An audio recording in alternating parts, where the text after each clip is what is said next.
Okay, let's try that again. We're live. We're live. Maybe officially this time. Officially. We're live. We got the new setup. Mark, you're actually the first one to use this new setup with me, so I'm pretty excited about that. Whose is that? Oh, I already beat you. that's for I got tired of waiting on you. that's for Fabio Fabuloso when he gets here. Yeah. What time is that?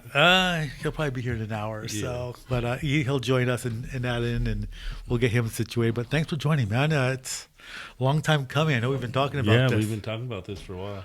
So yeah, this is set up. Cool thing about this Marine helmet. It's I dated a girl and I was telling her we were talking about history and all that, and I was talking about what these helmets used to be used for in Vietnam. They'd put water in it. Oh, thank you. Water in it. They'd heat them. They'd take a dump in them. They cook in them. They use them for a shovel. Everything. Yeah. So, and she thought it was so cool that I was all about it, that she bought me one of these old Army helmets from the 70s. That's kind of cool.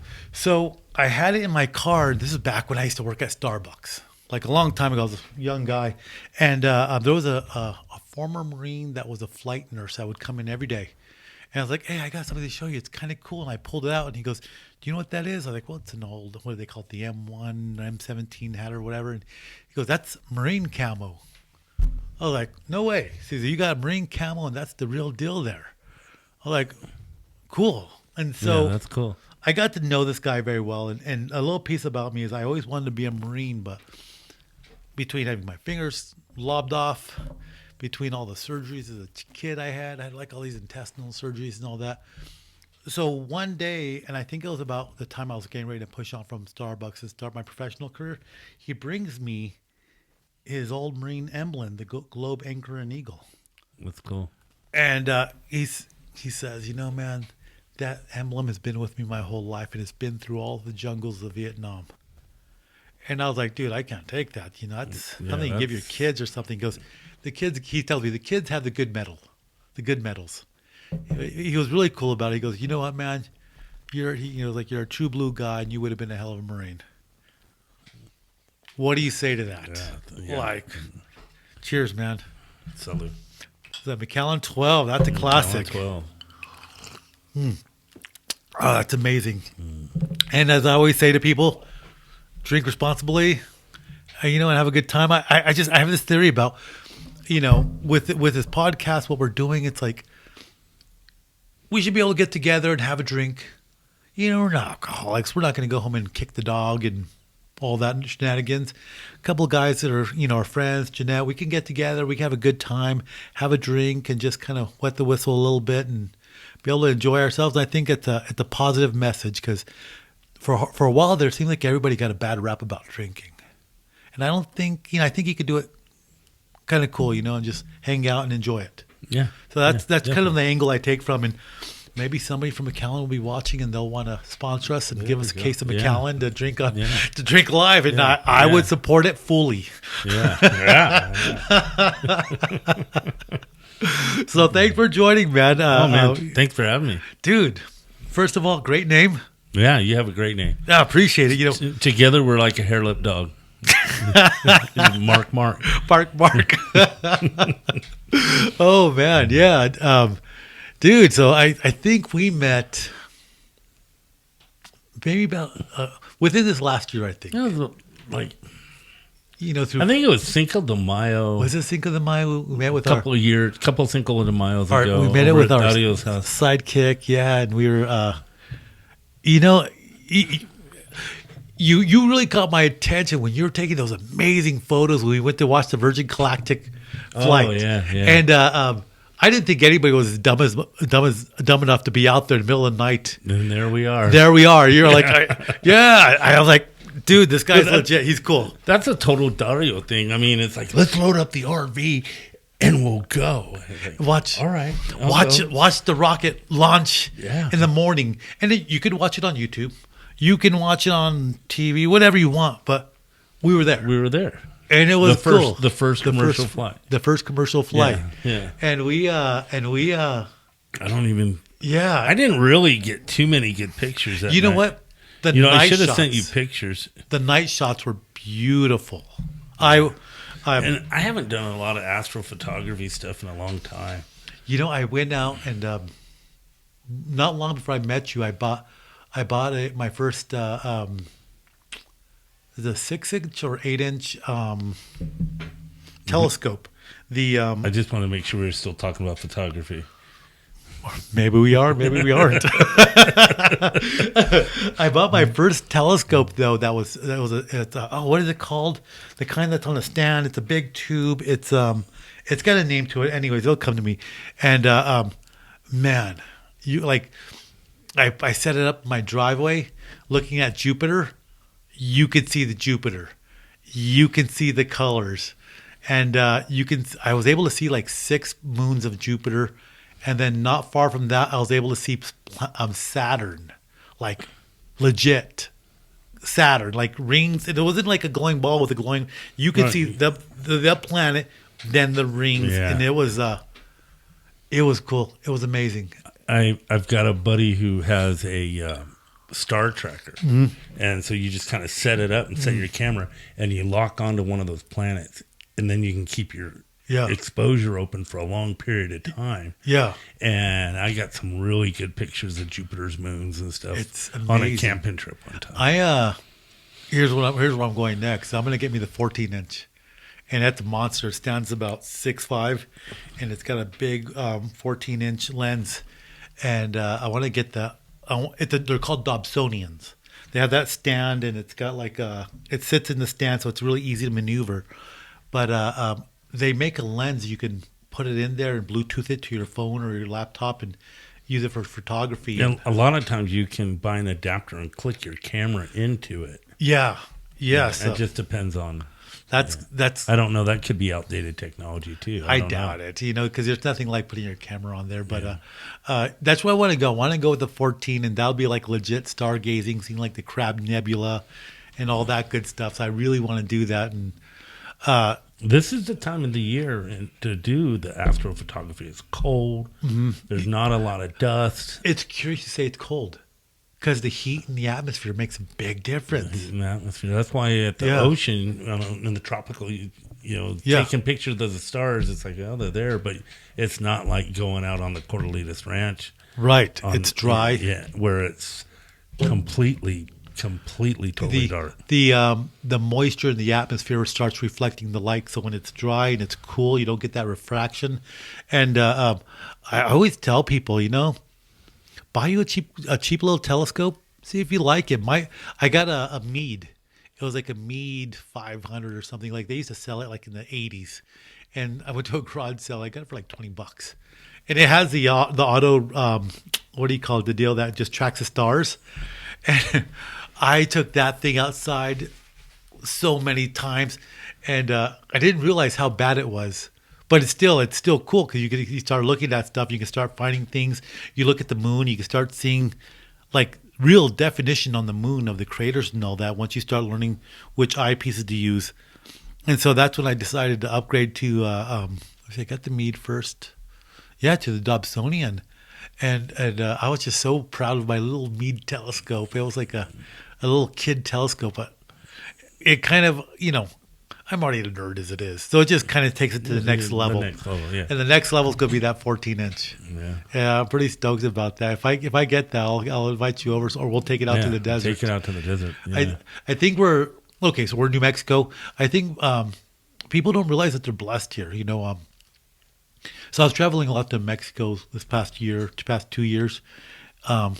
And I was my friend. Matter of fact, I was with my lady friend for Christmas, and we're sitting on the top of their house, the terrace up there, eating and drinking beer. And I said, "Look, there's a star, like literally a star. Granted, it's probably either Venus or Jupiter because it's bright. Only star you can see, the only star, and because of all the light pollution." All the light pollution. So whenever my friends from Mexico come up here and they visit, it's like, dude, why is it so dark in your neighborhood? I'm like, look up. Like, why would you want more light? Like, you're missing half of the natural beauty of the world. Like, I grew up here, and 45 years ago, I live in the house I grew up in. Really? And 45 years ago, you could see the Milky Way just as plain as day from the backyard. Yeah. It's not that way anymore. It's not that way. And it was quiet. You could barely hear the Yeah. semis out on I-25, 3 or 4 miles away. Right. And now it's loud. It's urbanized. You really have to get out And now. I'm still out of the city limits and kind of in a rural area. Yeah, I think people get caught in the hustle and bustle of the day. And we talk about this. We compare like Mexico to the United States. We're always on the move. We're always working 8 to 5. You get home, you want to relax, quiet. My friend's always like, "Oh, we're always together." Like, what do you mean always? Like, yeah, we're always there. People always come over, and the house is always packed with people. I was like, God, now I was there for Christmas. Like, can I like leave for a little while? It's just a little. I got almost like sensory overload. I was like, I just want a little quiet time for a while, and I think it's a part of our life that we have. Just we're always in the move, Yeah, and how many times do people just take the time to kind of, park and look at the stars anymore? Like when we were young, we did, but yeah. And then okay, just to throw this out there, I mean, being out in New Mexico. You look at the stars out here long enough, you start to see lights up there. Oh, you see the satellites. I've camping. I've laid out at night camping in north to south, east to west. Yeah. You see the satellites. You really start seeing everything and comets. I mean, it's cool. We're blessed out here now.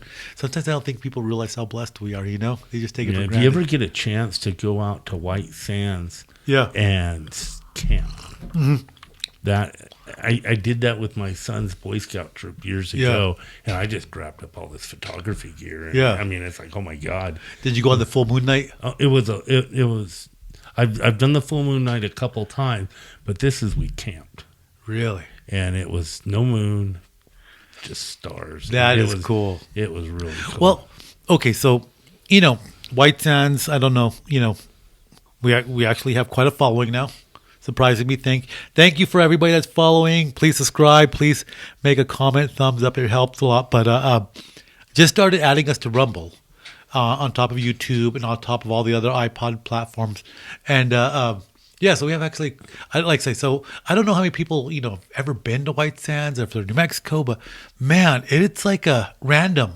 You're driving all over the state, you go everywhere you go, and then here in White Sands is just miles and miles of pure white sand. It's like sand. And when you're in the middle of it, you almost wouldn't believe it. The only time you don't that you realize it's just a shade off of white is when there's snow on the ground.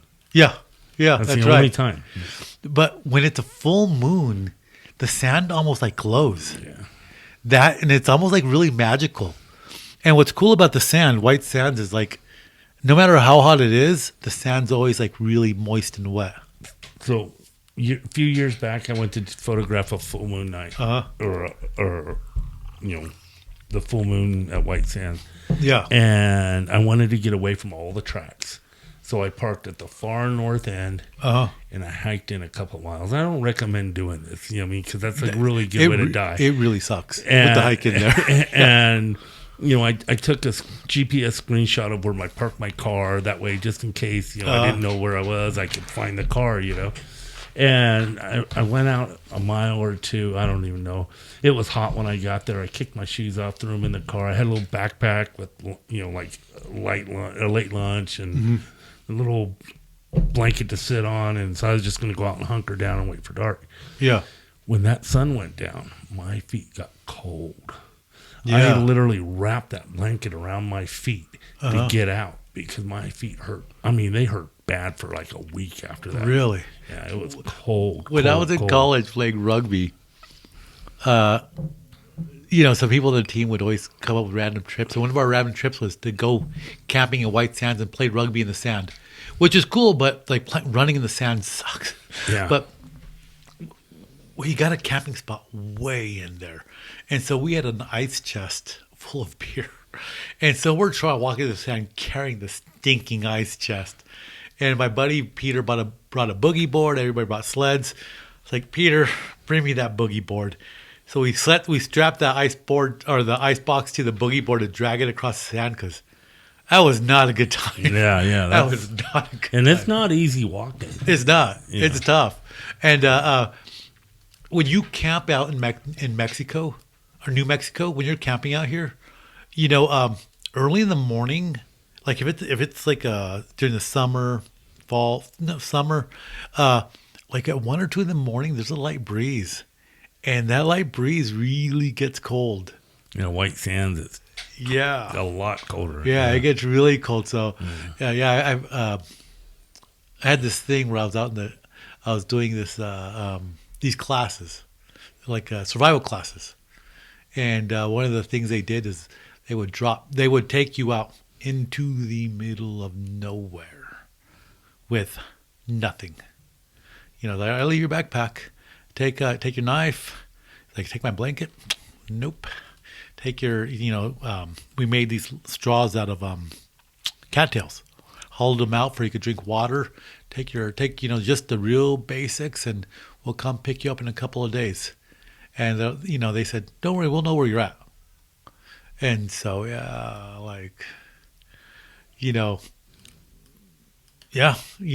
out there, and it's that's an experience.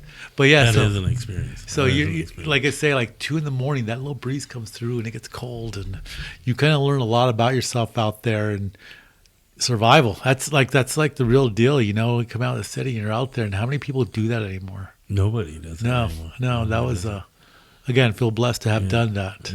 Yeah, kind of crazy. Why the hell I get myself to that situation? But I didn't feel like I was in danger. It's all the same mindset, Yeah, it is. Yeah. So, New Mexico. Dopamine and adrenaline, bring it, Yeah, and when you're in your mid-20s. It's got to go right here. Dude, when you're in your mid-20s, I'm in my mid-50s and I'm still that way. Yeah. I mean, if somebody said, dude, we want to drop you in the desert, you want to go for it? I'd be like, oh, hell yeah. Let me get my big knife. I'm ready. No, I'll take a little knife. I don't need a big knife. No, you really don't. It was cool though. It was good stuff, So maybe some drier lint and a striker. Yeah. I would agree with that. I keep my I have a Marine recon bag, like basic first aid, flint. I got a survival straw. One of those. You just stick it in water. Yeah, that's really cool. The survival straw, hatchet, and a tarp in one of those aluminum blankets. And I figure with that, I'm set. I can do anything. And what else? I mean, compass. My backpacking tent is nothing but a mesh triangle-shaped tent. Yeah. And you use your walking sticks for poles. Yeah. And a tarp goes over the top. A really lightweight tarp goes over the top, and that's it. It's like the whole thing's like 6 pounds. And with the titanium stakes or whatever they're made out of. And if you know what you're doing, you're good. You're good. You know what I mean? I think don't go beyond your means. I was supposed to take some people on a backpacking trip once, and my kid's mom wouldn't let him go, and so-and-so bailed, and the other person bailed, and everybody's bailed on me, and I'm like, you know what, you guys, I'm going to go anyway. Yeah, screw it. And I'm not going to go where we were going to go because we were going to go real remote. I'm just going to do a section of the Continental Divide Trail. Oh, cool. If I break a leg, someone's going to find me. Yeah. Yeah. As it turned out, I tore a rotator cuff, but, so... Really? I fell down climbing up. I was climbing up out of the Gila River, and I slipped. I didn't want my bedroll to get wet, so I reached up and I grabbed the bank, and it was like tink, tink, tink. No kidding. Yeah. How long were you out for? Oh, it's bothered me since. No kidding. Yeah, it still bothers me sometimes. Oh God, yeah. I've dislocated it twice since then. Really, and it just gets easier to dislocate, doesn't it? Yeah, it goes right back in. Really? Yeah. It hurts like hell. I'm assuming it's a good bar trick to impress the ladies. No, it's not. No, it's not a good bar trick. I won't do that.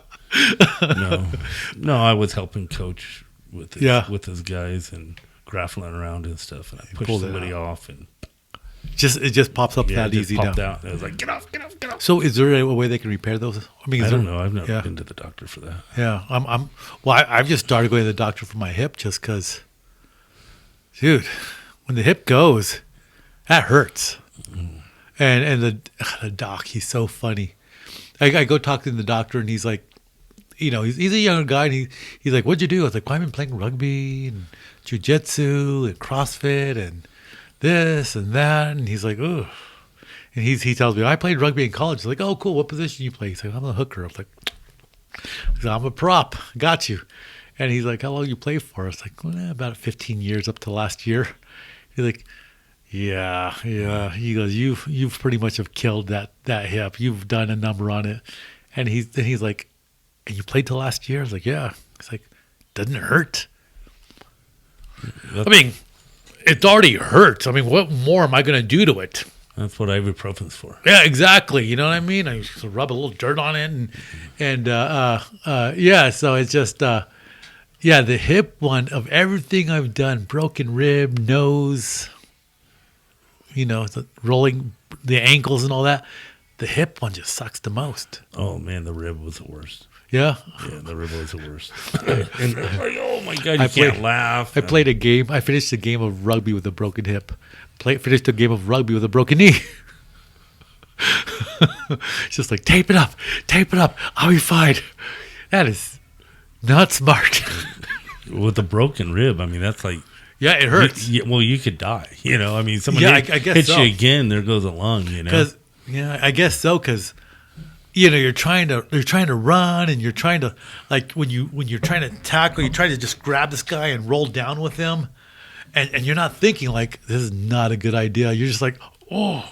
Everybody gets up, and you're like, oh. And you're like, okay, I'm ready. Let's go. And we were just dumb. We were just fanatics. It was cool. Oh, man. So you're New Mexican native. Nah, 45 years. 45 years. Where are you from? I was born in Ohio. Ohio. How the hell did you get out to New Mexico from Ohio? My dad was an aerospace engineer at Goodyear Aerospace in Akron, and had an opportunity to move to Phoenix, and that didn't really work out. After 18 months, we ended up here. No kidding. Yeah. So were you already kind of a little bit older, or? I was like in the 3rd, 4th grade. Okay, so real young. Yeah. About the time I moved out here also. Yeah. So New Mexico. 78. 70. 2-year-old born. So how's New Mexico? Like, what do you?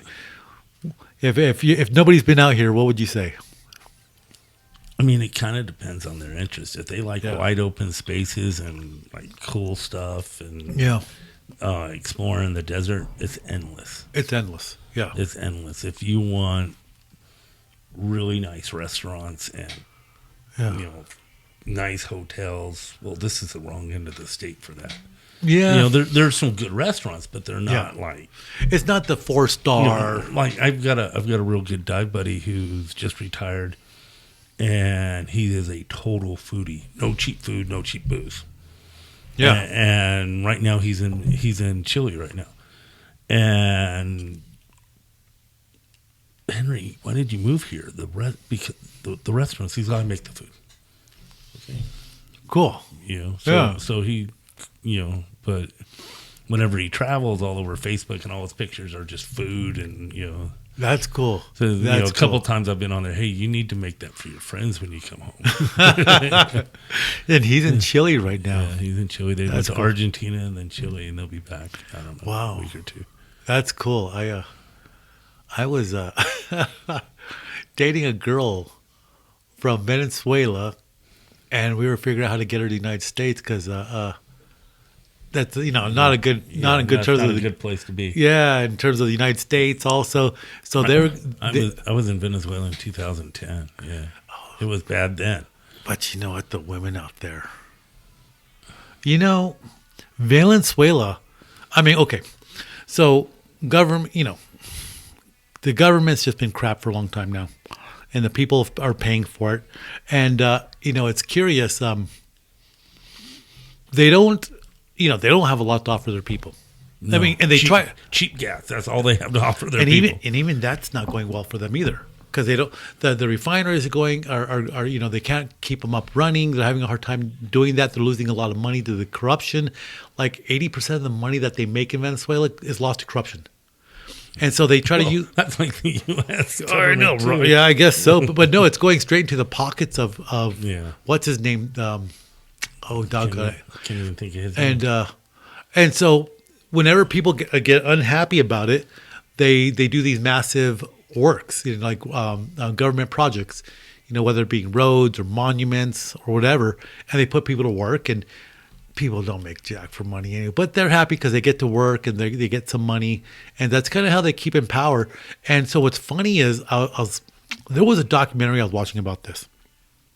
So they're always trying to find ways to keep the people happy. And so, as things get bad, things get expensive, food scarcity, the utilities are crap out there. People go without water, without electricity for weeks at a time because it's just all poorly maintained and run. So they, it's communist, so they have this universal health care, that they offer. So the beauty industry out there is through the roof. So one of the ways to keep the people happy is turning the women into all of them are turned into models, breast augmentations and all that. And that's kind of a way of keeping the people happy because, you can't offer them this, you can't offer them that, but you have a lot of doctors, you have a lot of teachers, you have all this stuff. Yeah, we offer breast augmentation. So yeah, you want those covered, healthcare. Wow. Yeah. Now something I was learning a lot about that the government will do that as a Band-Aid to keep people happy. And so when you get down there, you meet these women that are just bombshells, jaw-dropping bombshells. But it's a result of the system that they live in, and it's a way of keeping people happy because the men are happy. They have alcohol and food and polar beer and then and beautiful women. Yeah, the women are happy because at least they look great, and it's just kind of weird. It's just weird. When I was there in 2010, that was towards the end of all the sailing cruises. I had a buddy who lived on a sailboat, and he would hurricane season in Margarita, Venezuela. Really? And he'd stock up. He'd fill up his diesel fuel, line the size of the boat with jerry cans. And that was his year's supply of fuel because it was just dirt cheap. Yeah. But when I was there, it was almost done. Yeah. And he goes, man, 10 years ago, there was 100 boats in this harbor. And I bet. All the hotels and bars and restaurants just with the dinghy right away. Wow. When I was there were no hotels, a couple little restaurants and one bar. Wow. And we used to just go hang out there. And it was a Vietnamese place. And we'd just go there and it was Thai. And we'd just eat and drink all night long. And the bill would be for all of us was $30. Yeah. Yeah. $20. I mean, it was nothing. That's woo. Woo. Yeah, I had to stand there. Sorry about that. I stepped on the cord. That's why I'm going to get the new stand. Eliminate that problem. So that's when I was in Colombia. So, the gal I was dating, she would go to Colombia and I'd fly down to Colombia. And, sometimes she'd take her family. And so we would, I would take them out to eat every night. Buy them all dinner, buy them drinks, beers, tequila, and all that. And it was $15. The exchange rate is so phenomenal, so good for us. And so I was telling her because she was saying yeah, my dad's from, they were from Falcon, which is a little peninsula off the north end of Venezuela, and the state of Falcon, which is right across from Aruba. Right, I know it's that. Yeah. And so I was telling her, I was I'll just fly into Aruba. It'd be kind of a cool place to see, and maybe get a little cheap boat and go across to Falcon. We can meet up there. She's like, oh no, there's a lot of pirates off that part. And I was like, really? So this was back in the days where it was real expensive for him. He didn't have a cell phone. The guy on the boat didn't have a cell phone. I mean, how long ago was it? 2010. Okay, cell phones were kind of... And so we would communicate Yahoo Messenger. Do you remember the Messenger days? No, I remember. Oh gosh. So I think one of the last things I texted him a couple days before I was coming is like, "What else do you need me to bring?" Yeah. He was all 50 caliber machine gun and a few thousand rounds, and it's like, ha ha ha. And he's like, "No, really." And so when the reason I went was to help crew to get back to Grenada, because it's now you're going against the wind and against the current, and so we're tacking, and it's a 5-day passage. It's like 48 hours going over and 5 days going back. You got to catch the wind and go side to side as you're catching the wind. Yeah. To The go most you could do is 45 degrees into the wind. That's at the very most. Right, just to get across going against it. And so it's time to leave. He goes, well, when are we going to leave? We're going to, we got our weather window and everything was set. And, well, we'll leave at 11. Yeah. Okay, that's kind of weird, but whatever. So we're rolling out around the coast, around the corner of the island. And it's like, I look up and I say, hey, Bruce, you don't have the masthead light on. He goes, I know. Bruce, why don't you have the masthead light? He's all, pirates. And I was like, well, wait a minute, this wasn't in the brochure. And he was like, I told you to bring the 50 caliber machine gun. But, and then we did an overnight and came in the next day at another little island that's part of Venezuela. And we anchored there and just kind of explored the island a little bit, walked around, rolled out of there in the middle of the night, too. Really? How exciting. And then once we were like 6 hours out of that island, we were kind of felt like we were out of the zone, Nuts. Because, modern times today, this year now, pirates, Somalia, Houthis, rockets and all that going off in the Middle East. The Navy was over there, like Captain Phillips. You think pirates, you think off the coast of Africa, maybe over there, Indochina. You don't think in our backyard, right there in the Caribbean, you've got pirates. Well, Venezuela, I've heard of some sketchy stuff getting into Honduras, too. Yeah. I mean, not near as bad as, you just, if you're making that loop, you stay out of Venezuelan waters. It's a smart thing to do. It's a smart thing to do. But should you worry about it? I don't worry about too much. Too much about that. I kind of got to play the odds. If Venezuela, in my opinion, had any sense about them, they would come to terms with the United States. They're maybe just tourism. You know how much money they would make on tourism, how much it would fix their economy alone, just on tourism? It's such a beautiful economy. Great people, diverse, beautiful. Oh, yeah. It's a beautiful, I mean, yeah. I've got this whole idea. Like, all right, what we have Foxconn in China, Apple. We have a lot of industry in China, Vietnam, and all that. But with everything going on with China, it's like, we have these nations in our backyard. Look at how successful the maquilas in Mexico has been, right? Fun Cuba, Venezuela, Colombia. Yeah. In Colombia, we actually have decent relations with. And now that the civil war is over, the Colombians are trying to normalize relations. They're trying to get who are the freedom fighters?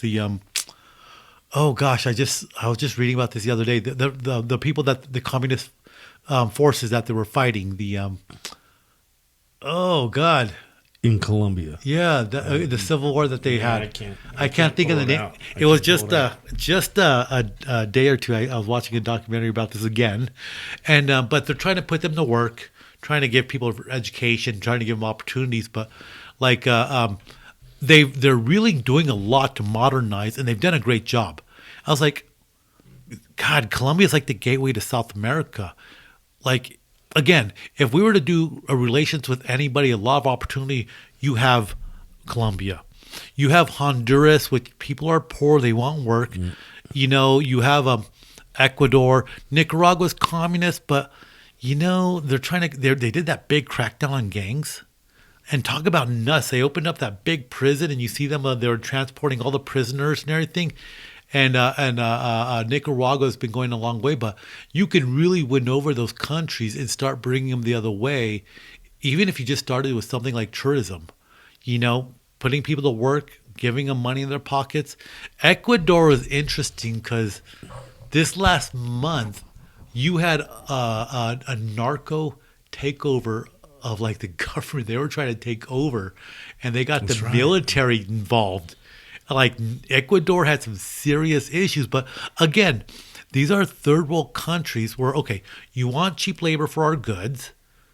Why not utilize who's in our backyard? Again, Mexico, if you look at what NAFTA did in that sense, because NAFTA was pros and cons all the way across.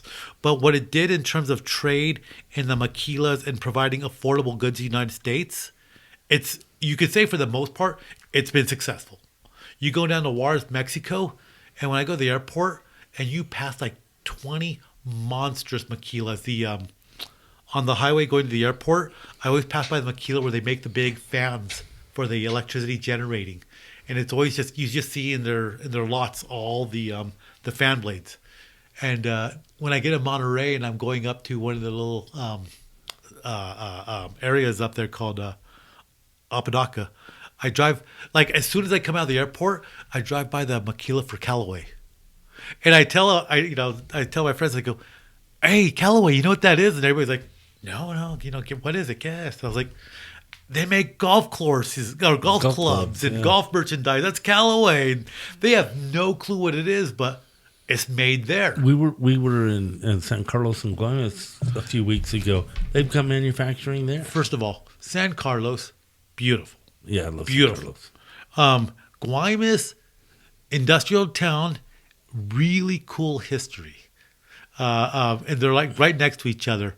When I went down there and started learning about it, Guaymas is interesting because there was a pirate takeover like 200 years ago, maybe 100 years ago, and the people of Guaymas came together and put the pirates down and took over their city or something like that. I don't know the details of it, but I'm totally ignorant about it. But like really cool history, like, and the classic thing you see in the movies: pirates come, like Pirates of the Caribbean. They come in, they attack, and they raid. They're going to take over your city, and the people have to put them down. But really beautiful. It's like what, 4 hours, 5 hours, 6 hours like south? 4.5 hours. 4.5 hours. Once you cross the Nogales, yeah. I mean, in Guaymas. And we make that run down there all the time, diving. I mean, we weren't there for diving a few weeks ago. We were there to go sailing. I really would like to go back, but I know I've Mr. Fabio Fabuloso, but I was like, you know what? I'm going to get into diving this year. I'm from San Diego. I grew up in the ocean. When we came to New Mexico, they're like, oh, the water's cold. The canals, we used to jump the canals. The canal's cold. It's like, we grew up in California. We swam in cold water. We swam in 65-degree water, every day, and you loved it. And you didn't have any issues with it. Give that a tug or something. Yeah, that thing. Yeah, it's cool. It's and I am a warm water diver, man. I don't like cold water. Where's your favorite place to dive? Anywhere the water's clear, and warm. I mean, we did a really cool trip to Bonaire. So I think like the Caribbean. Warmest and clearest, don't you think? Yeah, but Cozumel is the same. Really? Dario, Coach, and I were down in Cozumel right as soon as we could get a flight out, and tourism started back up. Do you guys fly out of Juarez? No, we flew out of El Paso that time, but it was completely dead. Oh, that's like the best time, isn't it? Everybody was so grateful that we showed up. Oh yeah. I mean, we're in a T-shirt shop doing tequila shots with the guy who ran it. I mean, so are we switching up? Let's try the other one. Right. And so you're down in Cozumel. Yeah. What time of year is that? Well, that was April. We did that trip in April. There you go. See ya. That's the new scotch. I bought it because it's a beautiful bottle. And I got to get rid of my water before I dilute out my scotch. We got to compare the Macallan to the... Yeah, I think that's a good way to do it. Cheers. And Cozumel's is Cozumel on the Caribbean side, or? Yeah. It's right across from Cancun. And then you got Isla Mujeres is just north of there. Oh, wow, you definitely taste the difference. Huge difference. Huge difference. I don't know if one's better than the other. They're just so different. They're different. I did like the Macallan. The Macallan was nice. That's the Macallan 12, which I think that's a double cask. I can't read that. Yeah, I usually have my my Surface up here so I can look stuff up. I'll just use my cell phone. That's called Sia Scotch. Oh, you know what? I went to an eye doctor about 5 years ago, and he said, "Happy birthday." Like, it's not my birthday. He goes, "Well, you're at the age where you need glasses, so happy birthday." Like, geez, thanks, dude. I only really need them for far away. I can generally read just fine, but I need them. Wow. I could use 1 1/4. This website makes me put my date of birth in here before I can even get in here. The SIA website. To prove that you're 21? I know, right? A multi-award-winning Scotch whiskey. You know, SIA will drink you on the air if you need. If you know, we're always looking for sponsors. And he's got plenty of room right over there for a case. Oh my God! Fantastic blend, pushing Scotch and cocktails in general. Let's see what it says here. It's not your grandfather's Scotch whiskey. It's his, hers, theirs. A perfect blend of both the spirit connoisseur and whiskey curious. Sweetly aromatic and refreshingly smooth, Sia has an accessible flavor profile for the modern palate. That's interesting. Shake, stir, and pour and garnish. Sia ginger, Sia smash. They have all these different mixes. So I guess it's kind of got like a peppery. I don't know. Yeah, it's good. It's like smoother. It's not smoky at all. I don't know how many years it is, or it's, but that is super smooth too. I don't know how much. I don't remember how much I paid for it, but that's it's a blended. That's why. Well, the blendeds are easier to drink. Product of I can't even make that out. You know. Scotland. Well, yeah, Scotch. All Scotch to be Scotch has to be made in Scotland. So, which is why I kind of got that, because again, it was just so different. But they've got. It looks like they've got a couple of awards, and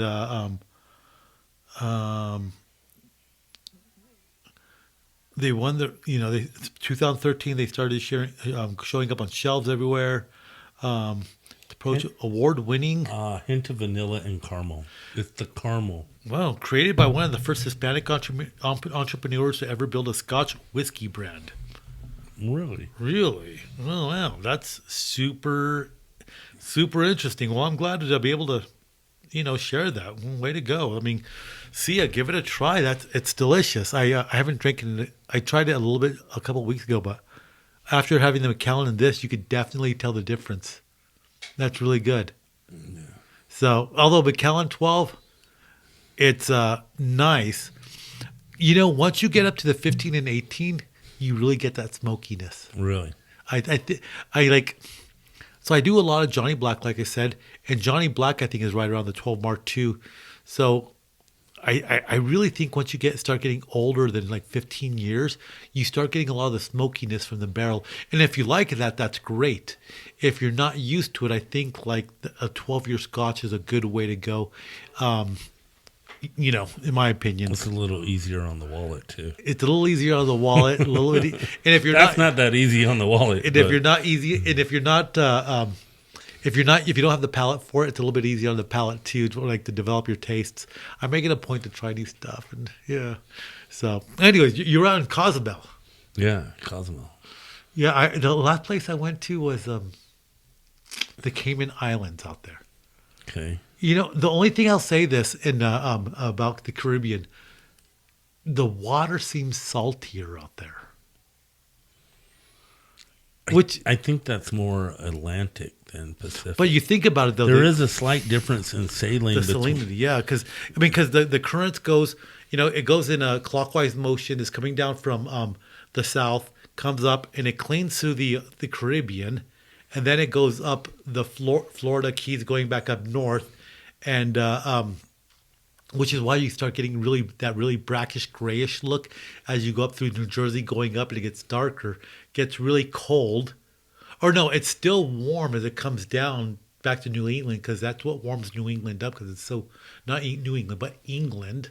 But for some reason, every time I would go out there to the Caribbean, I just always thought that the taste and the sensation on the eyes was like a lot more salty than, say, the Pacific, which is cold, not as gray as the water's not as gray as like say New Jersey, but even compared to the water out in Hawaii, which I think the water in Hawaii, in my opinion, is perfect. It feels good. I've never been to Hawaii. Maui and Oahu. I've been to 3 of the islands. I've been to Maui, Oahu, and Kauai. Kauai is the oldest island, but it's also where they filmed Jurassic Park. And what's cool about Kauai, it's overrun with chickens. Overrun with chickens. And so when I went to Kauai, I went with a girlfriend, and we did an Airbnb. But for the Airbnb, we didn't get a house. We got a Toyota 4Runner with a pop-up net on top. Oh, yeah. So we got there. So you had transportation and Yeah. you could just camp. Yeah. So we get there, and it's around. We took an island hopper, the Hawaiian Air, from Oahu to Kauai. And so we get there around 7 in the evening, 8 in the evening, and the guy meets us at the airport. He says, "Here's the keys." It's cool because in the back he had everything in bins. Here's all your cooking ware. Here's the stove. It's got propane. Fold out chairs, the whole 9 yards. Really well done. And then he says, "Here's the pop-up tent. Here's how you lift it up." Like, great. So we take off, and so Kauai is it's this island, but the main road only goes around about 75%. The Napoli coast, which is right through here, the road doesn't go through there. It's too rough. It's cliffs and all that. So I went as north as I could go, and it was pitch dark. And, the girlfriend's falling asleep on the chair. She's like, "I'm just ready to crash out. Just try to find a beach to park on." So I go to the very northwest beach. And I was in the sand already. It's like, "I think we're on the beach. I think we'll be good." And we wake up maybe like 20 feet from the beach in the morning, from the water. And that was cool. And every day we would wake up and we would drive around, park at a different beach, shower there at the beaches, and we would go to the little store, which was really expensive on Kauai because it's a little bit further from the main islands. And but every morning, like 6 o'clock or whatnot, we're in the tent, the pop-up tent, and all the roosters are cawing all morning. And you open, like, my first night, I was like, "What the hell?" I opened my eyes up, and I was like, and you look out the tent, and on the beach, chickens. Well, you could have just had. You didn't have to go to the store. You could have just had chicken. As many of them as there were, we probably could have. And so the story goes. So these little ice balls, they kind of cool the scotch down nicely, don't they? It's ideal. And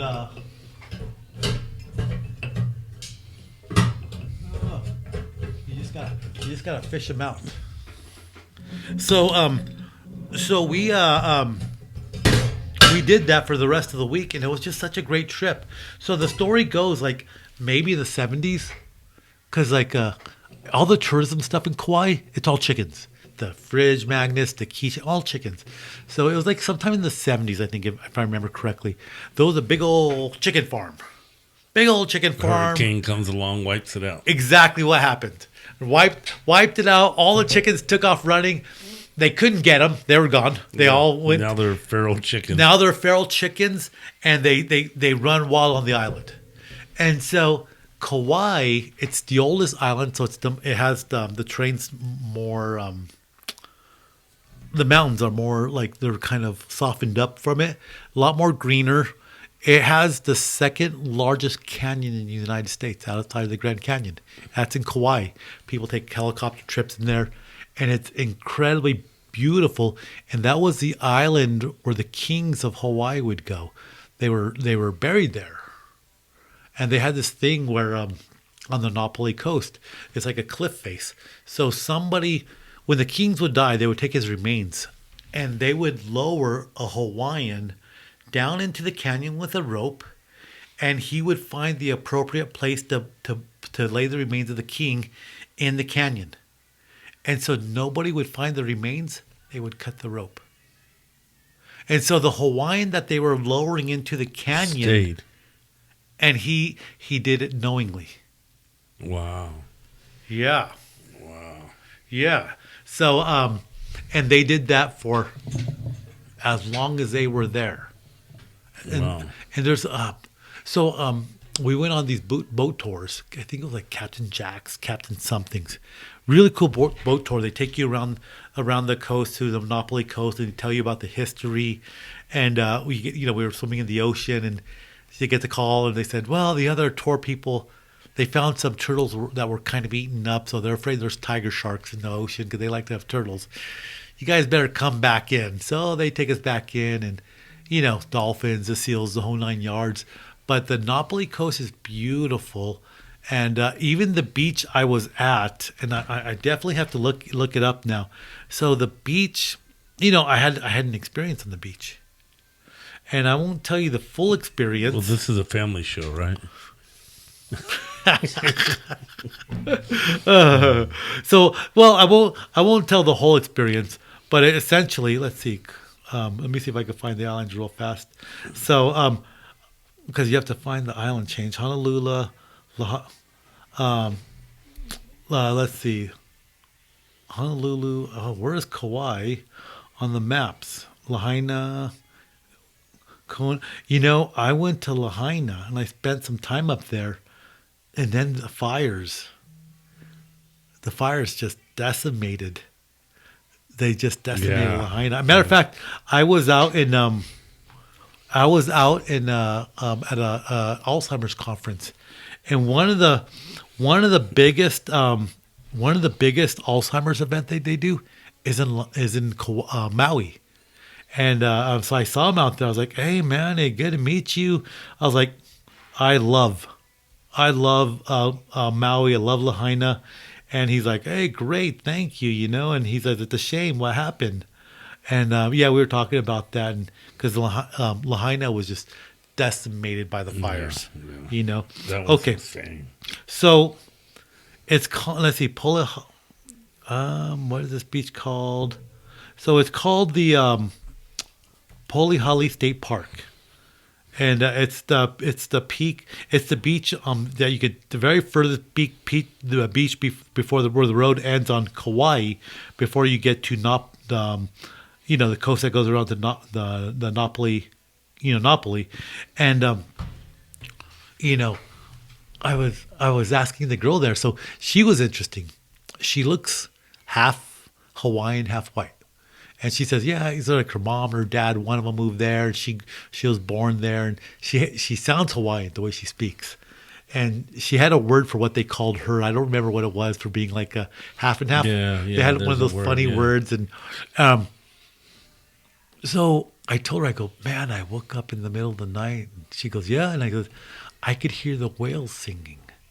I go, are the humpback whales coming through here this time of year? And she looks at me and she says, no. And she's like, I was like, really? And I was like, I was not dreaming. Woke up, I sat up, the girlfriend was dead asleep, and I was gonna wake her up, but no, because it was cool. It was beautiful.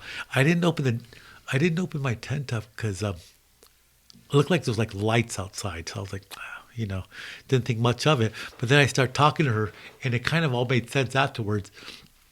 And she says, no, there's no whales at all this time of the season. I was like, oh, interesting.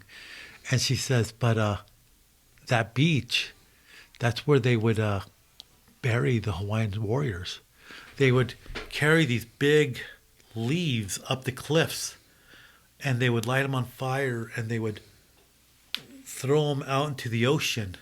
And the embers would, fly off like sparks. They would just fly out into the ocean, and they would bury the remains on the beach. And the great warriors were allowed to be buried there or something. And hopefully I'm not butchering the story too much with the tradition.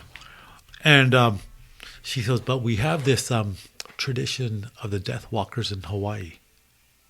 And she goes, you didn't look at them, did you? I was like, no, I didn't. She goes, yeah, there's a story about it. She goes, and there's a lot of legends of them coming out of that beach.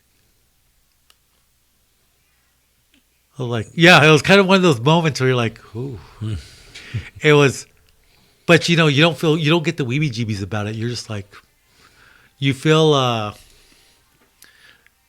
you feel blessed to be in the presence of something, to be a part of the story.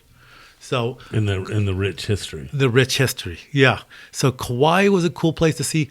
Oahu, to see all the pineapple fields. That's where I did my first skydiving at. Okay. Skydiving over the beautiful waters on the North Shore, falling through the We're clouds. gonna have to do that. I'm ready when you guys are. I am super ready to go back up. But everybody should go to Oahu, Honolulu, Pearl Harbor, and all that. Oahu's a little bit. Honolulu's a little bit expensive, but the rest of the place is beautiful. It's great. It's green. So me and my girlfriend were trying to go up to the Stairway to Heaven. At the staircase, so 40s, 50s, they put a radio radar station in the mountains. They had a stairway there, and now Yes. it's a hiking trail. So the Hawaiian government was going to pour like millions of dollars into it, or they were, but it's just still too dangerous.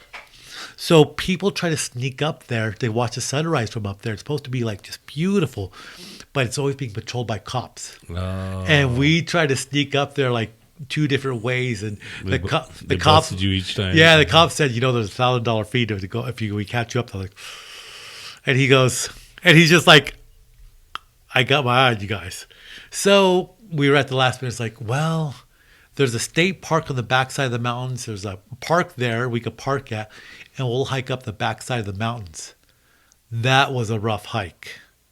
Like the vegetation on Hawaii is legit. It's jungle. Like hibiscus flowers grow monstrously big. They're beautiful. And we were hiking through grass that was about this tall. And we found some people that were lost. So they decided to join us. And we were following some people. We went up the wrong way. So we came back down. I said, no, I think it's this way. The maps were just haphazard. So I said, I'm pretty sure it's up this way from what I saw on the map. And we ran into some other lost people. They came up with us. Yeah. And these mountains are really steep. And then there's like these washes, these crevices that go up it like this. And you're going up it, and they're only like this wide. And then it's like hundreds of feet drop. And so some people put like that little nylon rope up there, and you're holding on to this little nylon rope. And then it's cord. Yeah, exactly. And then it's like it's muddy, it's slippery, green vegetation. So you're climbing up this, and it's like, what the hell were we thinking?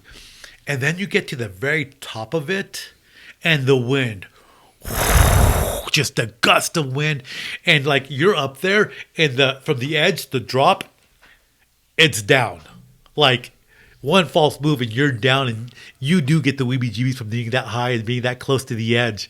And we were kind of in the area of the radio station. It was like maybe 100 feet this way, but you had to go through some sketchy area. But we made it to the top, but then we had to make it back down. Yeah, that's...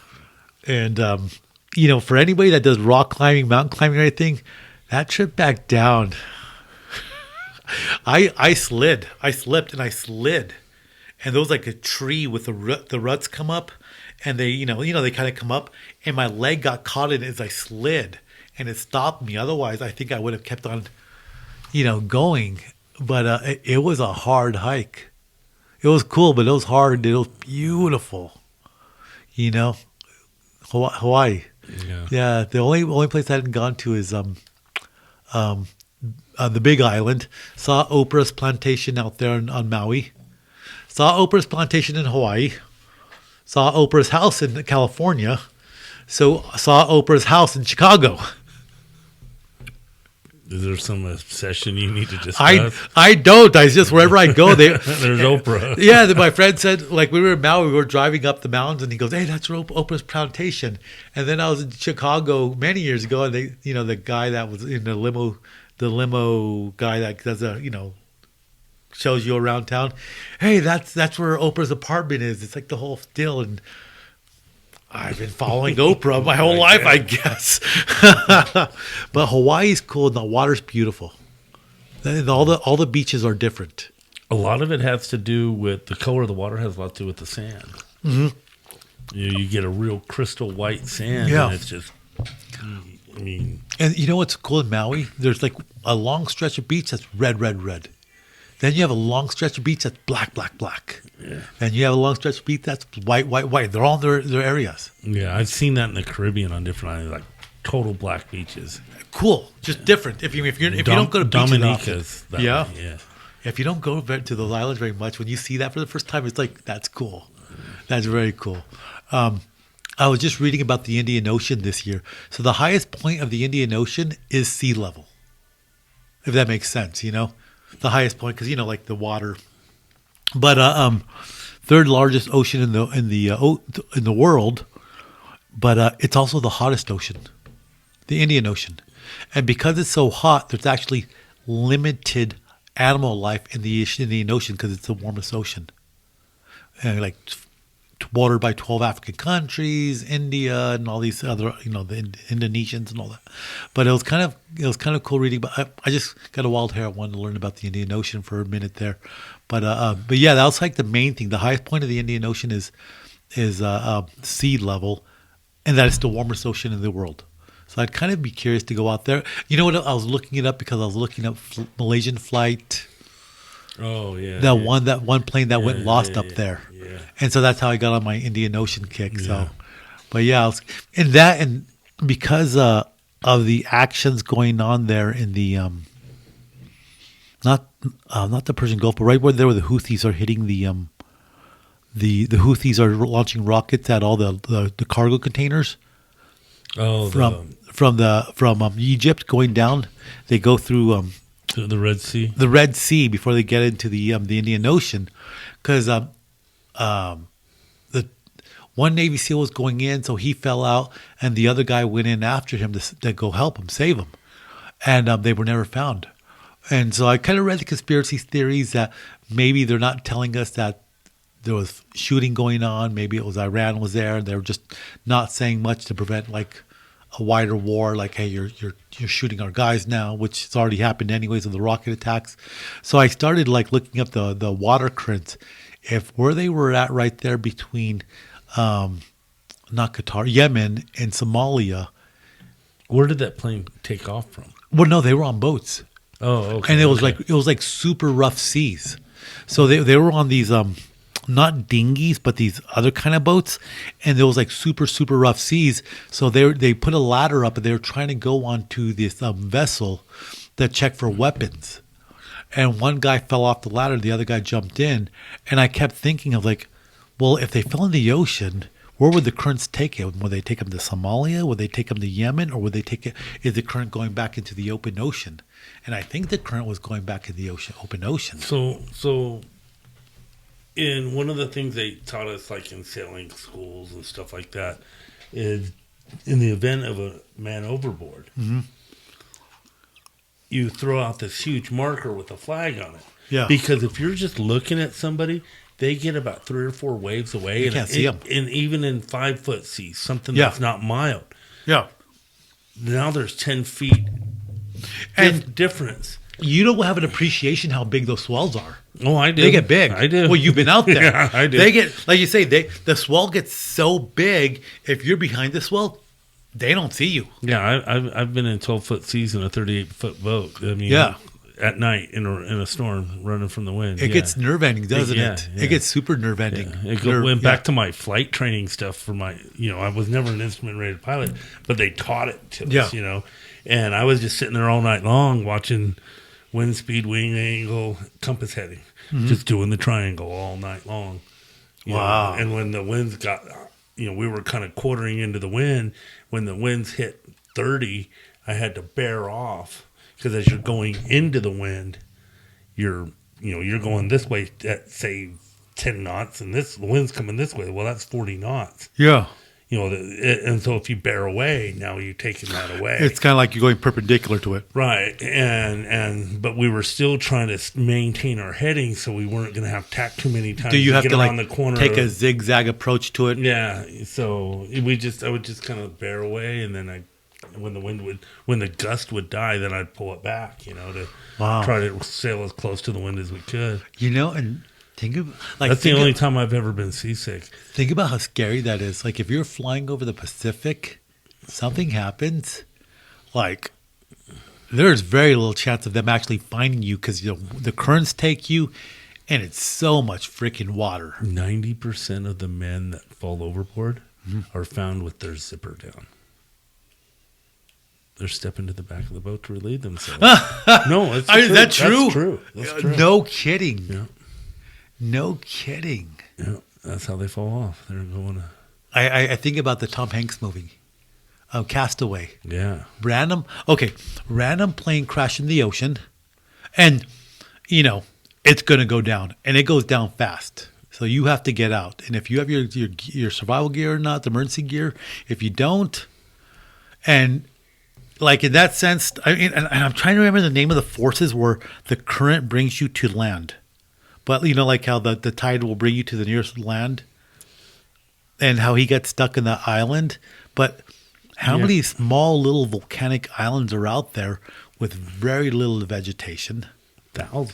Thousands. But a little island like that with very little vegetation has huge dry spells. Yeah, so it's and wet. No water. And it doesn't mean there's animals on there. No, there's no animals. I mean, there might be rats and pigs. Fat chance of getting birds. Yeah, rats and pigs. I mean, if sailors years ago stopped there, well, there's going to be rats there. Yeah. If the sailors got there 1,000, you're right, because they would go on those ships. But you hear about all these stories. Rats, goats, and pigs. Okay, so Amelia Earhart. There's a story, and I just read in the paper again, because there's always people. It was Marshall Islands where they think she went down. In that basic area. So it was just in the paper again that they think they found her plane underwater. Again, somebody's searching out there. But there's a story that they landed on a small island where they get these large crabs. Large coconut crabs. Yes. Huge. There's a story that they survived and they think they found remains there, but for some reason they didn't do more research. I don't know if it was because of the war at the time, but the World War II.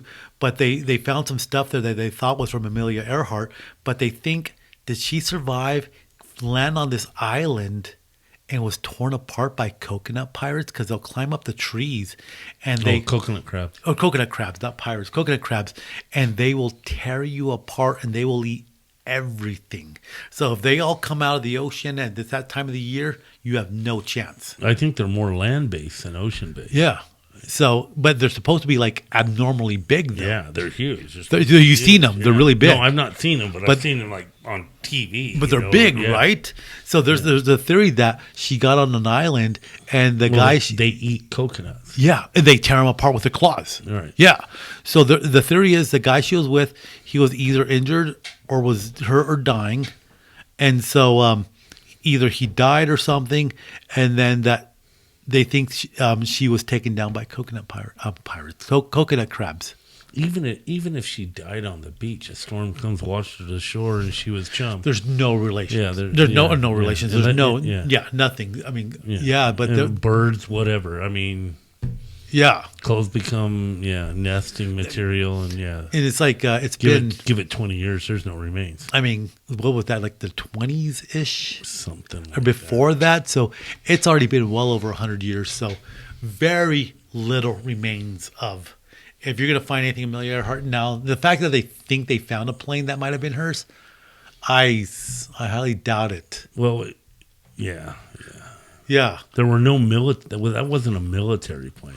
So if they find it, it'll be identifiable. Right. There weren't too many of those planes that ever made it to that region. No. So. Yeah, absolutely. But Amelia, I remember that and theory. It's not going to have that little ring on top. No, it's not. That's going to be gone. That's going to be gone. No, definitely. But diving.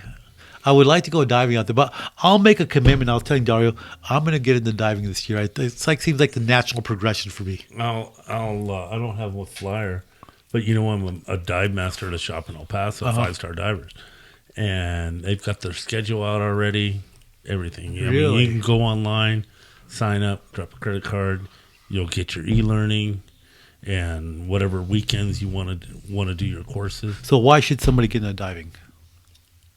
If you like to travel and you like the ocean and you want to go exploring, or you just want to hang out with us when we go. Yeah. It's just, I mean, there's like 8 of us that just travel everywhere together. yeah. Well, that was my first trip to San Carlos, was with a group of the diving people that went, and I just happened to be somebody that was with somebody else, so we ended up out there, and great trip. Yeah. Yeah. Did you go on Gary's dive boat? Did you have fish tacos? Yes, I did. Then you were on Gary's boat. He still swears to this day that he's got the world's greatest fish tacos. And, I've always thought... It makes ceviche fresh ceviche. I grew up in Las Cruces, Yeah. right? And so my definition of good Mexican food comes from Mrs. Galvan's burrito truck. Yeah, yeah. And there's no fish in tacos. So I would never have a fish taco. Yeah. And the first time I had fish tacos was this last October. Mm-hmm. And I've been totally obsessed with fish tacos ever since. Some of the best fish tacos I had was out in Ventura on a pier. Amazing. But no, I remember. I can tell you every restaurant in town almost has fish tacos now. Yeah. Yeah. So when I was out there, we were dropping the fishing line. We were out in the sea fishing. And as soon as you drop that line, you pull mackerels out this big. No joke, this big. And we pulled into the a little cove, right? There's that rock that something. Ventura. No, down in San Carlos. Oh, okay. There's like that rock that they say looks like an Indian or something like that on the north end of it. Okay. And behind that, there's like a little cove. There's like a little cove with a little swim in it. Yes. Yeah. And you see those. What is that? What do they call that? I can't think of that's a dive site, yeah. And it's beautiful because it's crystal really cool. clear. They got the fishes that are called bonita, cara bonitas, like they're blue. I mean, they're yellow, they're purple. Then you see those big eels at the bottom, but just. It's cool, and the captain he got the fish, and he probably kept it all because we got a lot. Because like I say, as soon as you drop the line, you pull it up, you get they come up right away, and he was making fresh ceviche out there, and it was tortilla chips and ceviche, man. I can't eat ceviche anymore. I realized I have a shellfish allergy. That was October. Really, that's a seal. Seal, yeah. There's an island out offshore that we go dive. Really? And he was just hanging out with us the whole dive, playing with us. It was really cool. That is cool. Really, really cool. What do they call it? Sea pups. So that's a wreck out there, the Santos. Really? Yeah. So yeah, there's all kinds of cool stuff out there. I think diving would fall into my resume pretty well of everything I've done. That's the natural progression. But it's beautiful out there. Dario's on his way. Good. He's our missing guy. He's our fact checker. Yeah. He's our fact checker, but he forgets to check the facts. Yeah. But yeah, you know what? I always tell people this. Okay, diving aside. Diving is what? Diving aside. Okay. Diving. Anything aside, just get out and travel. See the world. I look at this as I'm 55 years old. Yeah. I'm not getting any younger. No. And it's time for me to go out and enjoy. And the people I talk to that are younger, it's like, don't wait. Get your job, save some money, and start traveling. And, I've been traveling. I go to Juarez, Mexico. I fly to Juarez, Mexico. Get your passport. Hands down, if doesn't matter how old you are, young or old, get your passport. I feel like we're blessed. We're close to Mexico. We fly out of the Mexican airport. It's like less than half the price of flying the United States. So I do that and go and see the world because these people, these woke kids, and all that stuff, and people, the son of a colleague of ours was telling me one day like how crap things are here in the United States. He wants to go to Europe and all that stuff and how they got their crap together. And I'm like, go travel. Everywhere I've been, people have been nice, great, thankful, blessed. I mean, everything. Even though they don't have anything, they're happy to have what they have.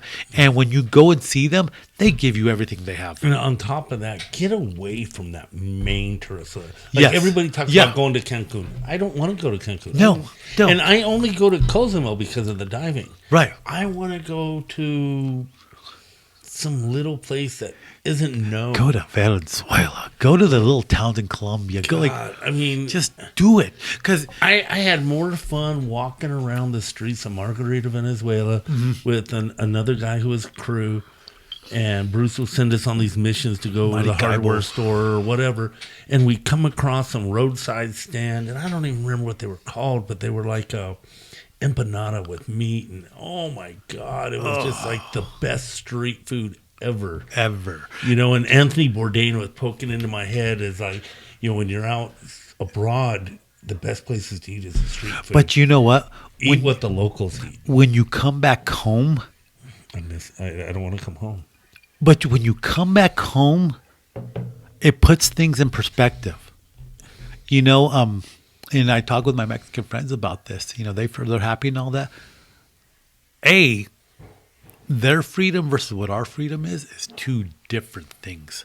Like you go down to Mexico, Mexico's a democracy. It's been a democracy since when? The revolution was 1912, like 100 years.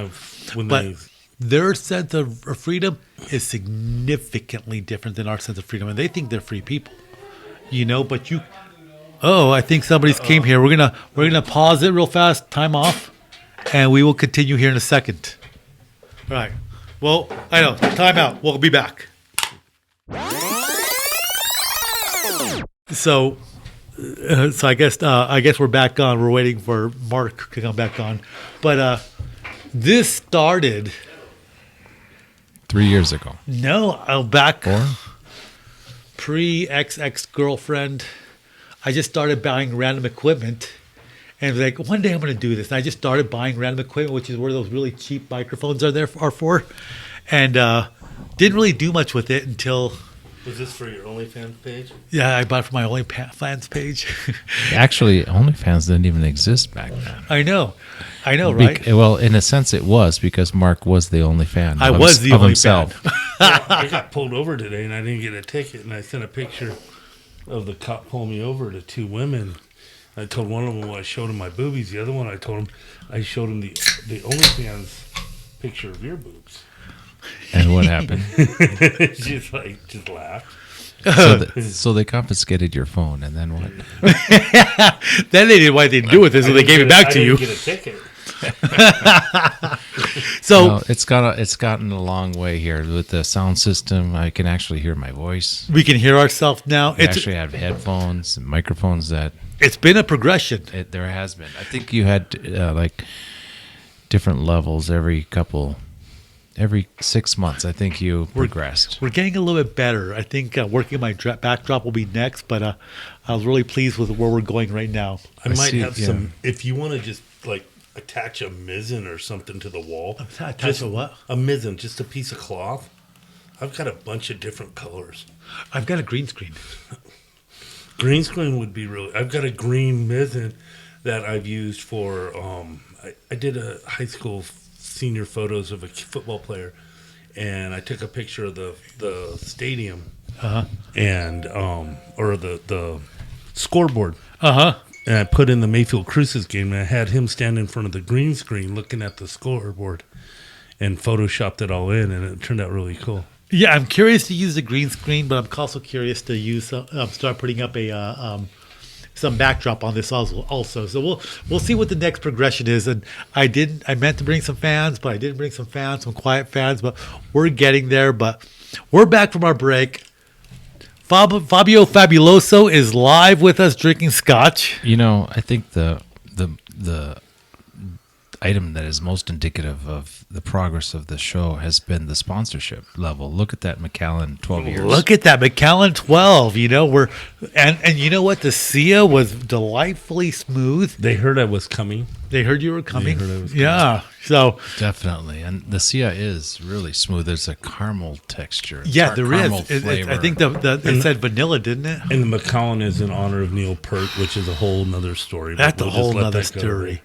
Did you say Peart? Neil Peart, the drummer from Rush. Yeah. I was taking it another direction. No. And as always, drink responsibly. And for our new people on Rumble, thanks for joining us. That's right. Use your cup holders. Don't drink and drive. Don't drink and drive. Use your cup holders. We Use Uber. use Uber. Uber should be our Actually, proud sponsor. Listen, I've seen I don't know what's happening right now, but the State Patrol is out in mass. Have you seen the number?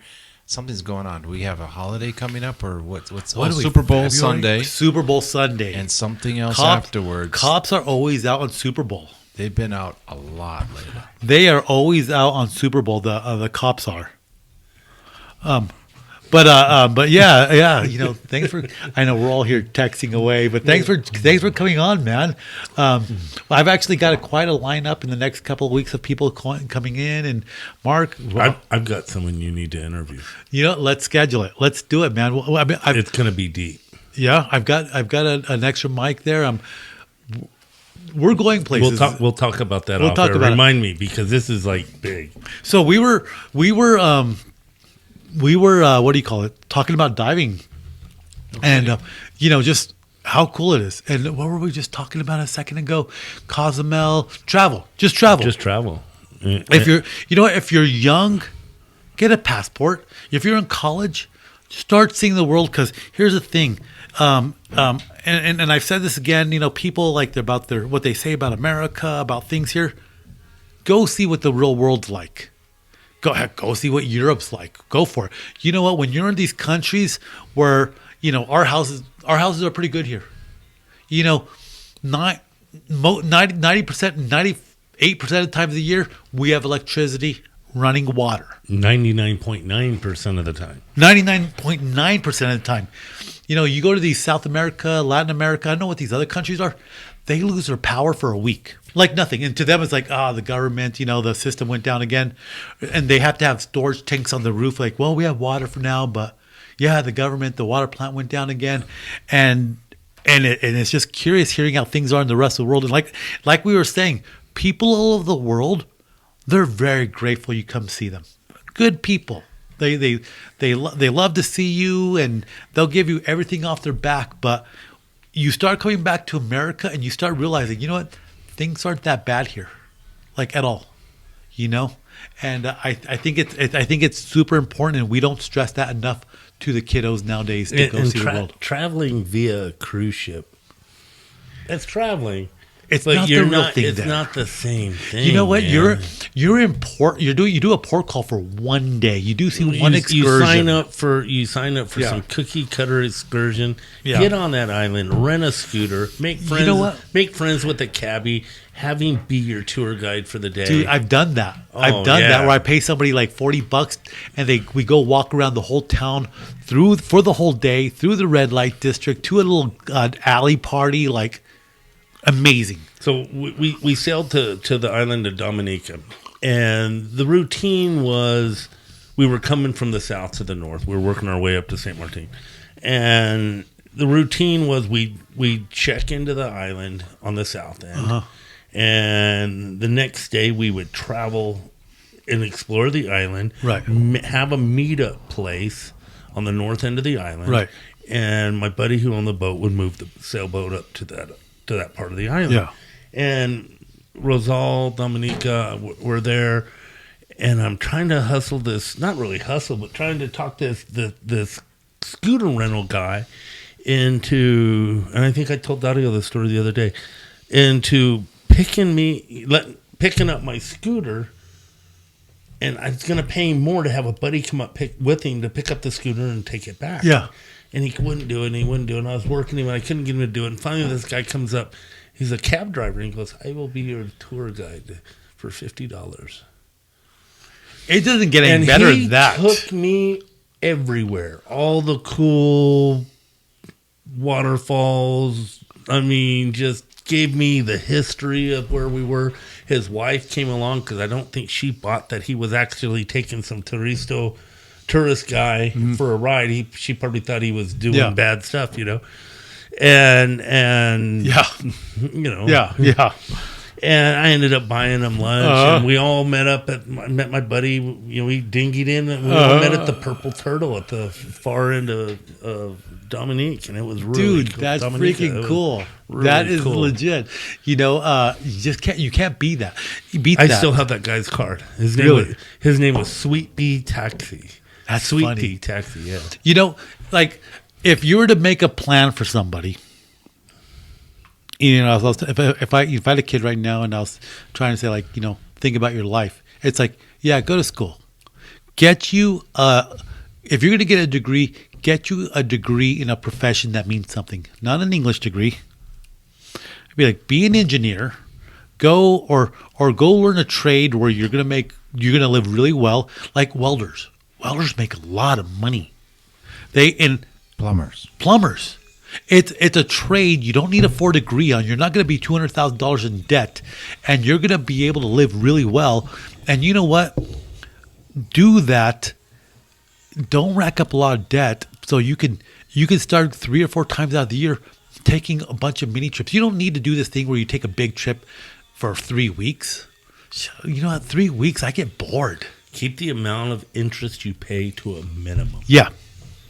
Interest is a game. My grandfather used to say that. Interest is a game. You pay it or you receive it. Yeah. You pay it or you receive it. That's good advice. You know, you're either going to be paying that monthly payment every month, or someone's going to be paying you. You know, or something's there's a quote I constantly say, and I tell this to Jeanette a lot, and I'm not sure who says it. It's sit down and shut up. No, that's our friend Janet. I'm sorry. I'm all trying to use my phone to Google. I usually have my Surface up right now, but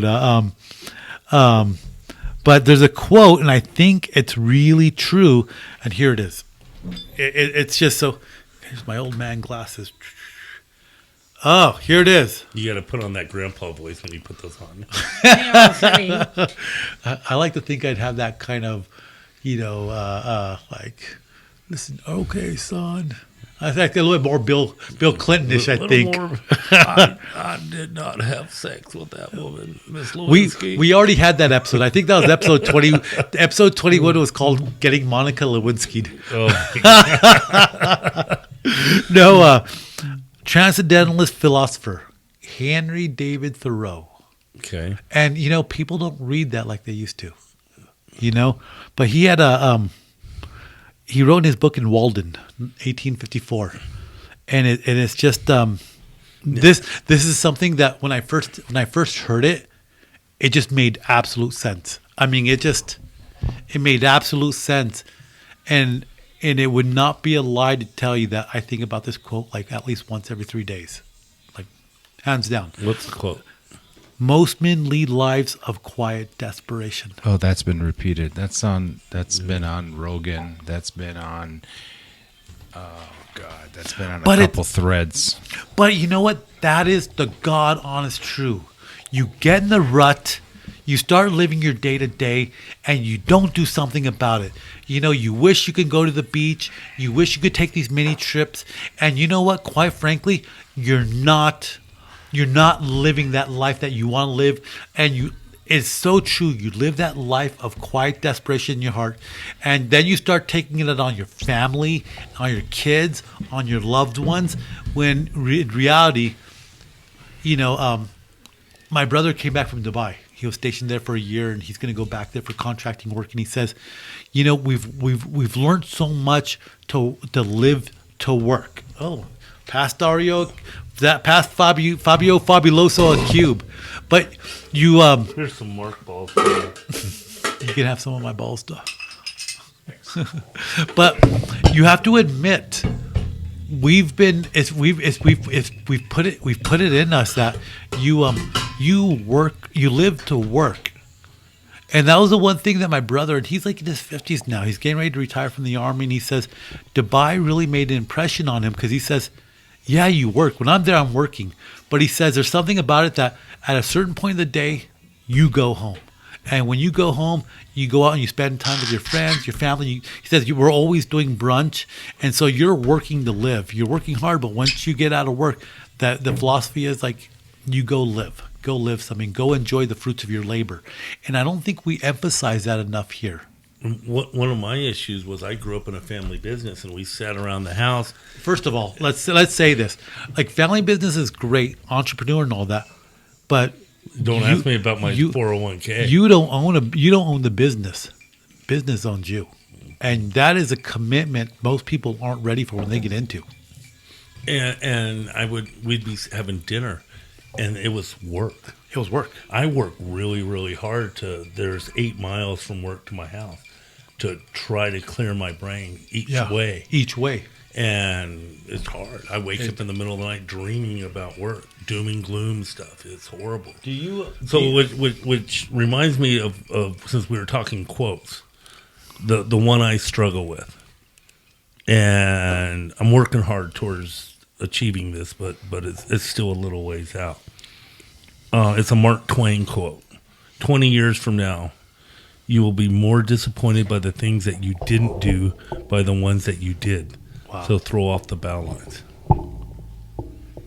You'll be more disappointed. Sail away from the safe harbors, catch the trade winds, and sail, explore, and dream.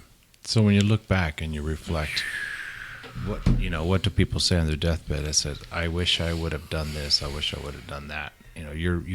You'll regret the things you didn't do versus the things that you tried and may not have accomplished, but you tried and you got them done. You did something about it.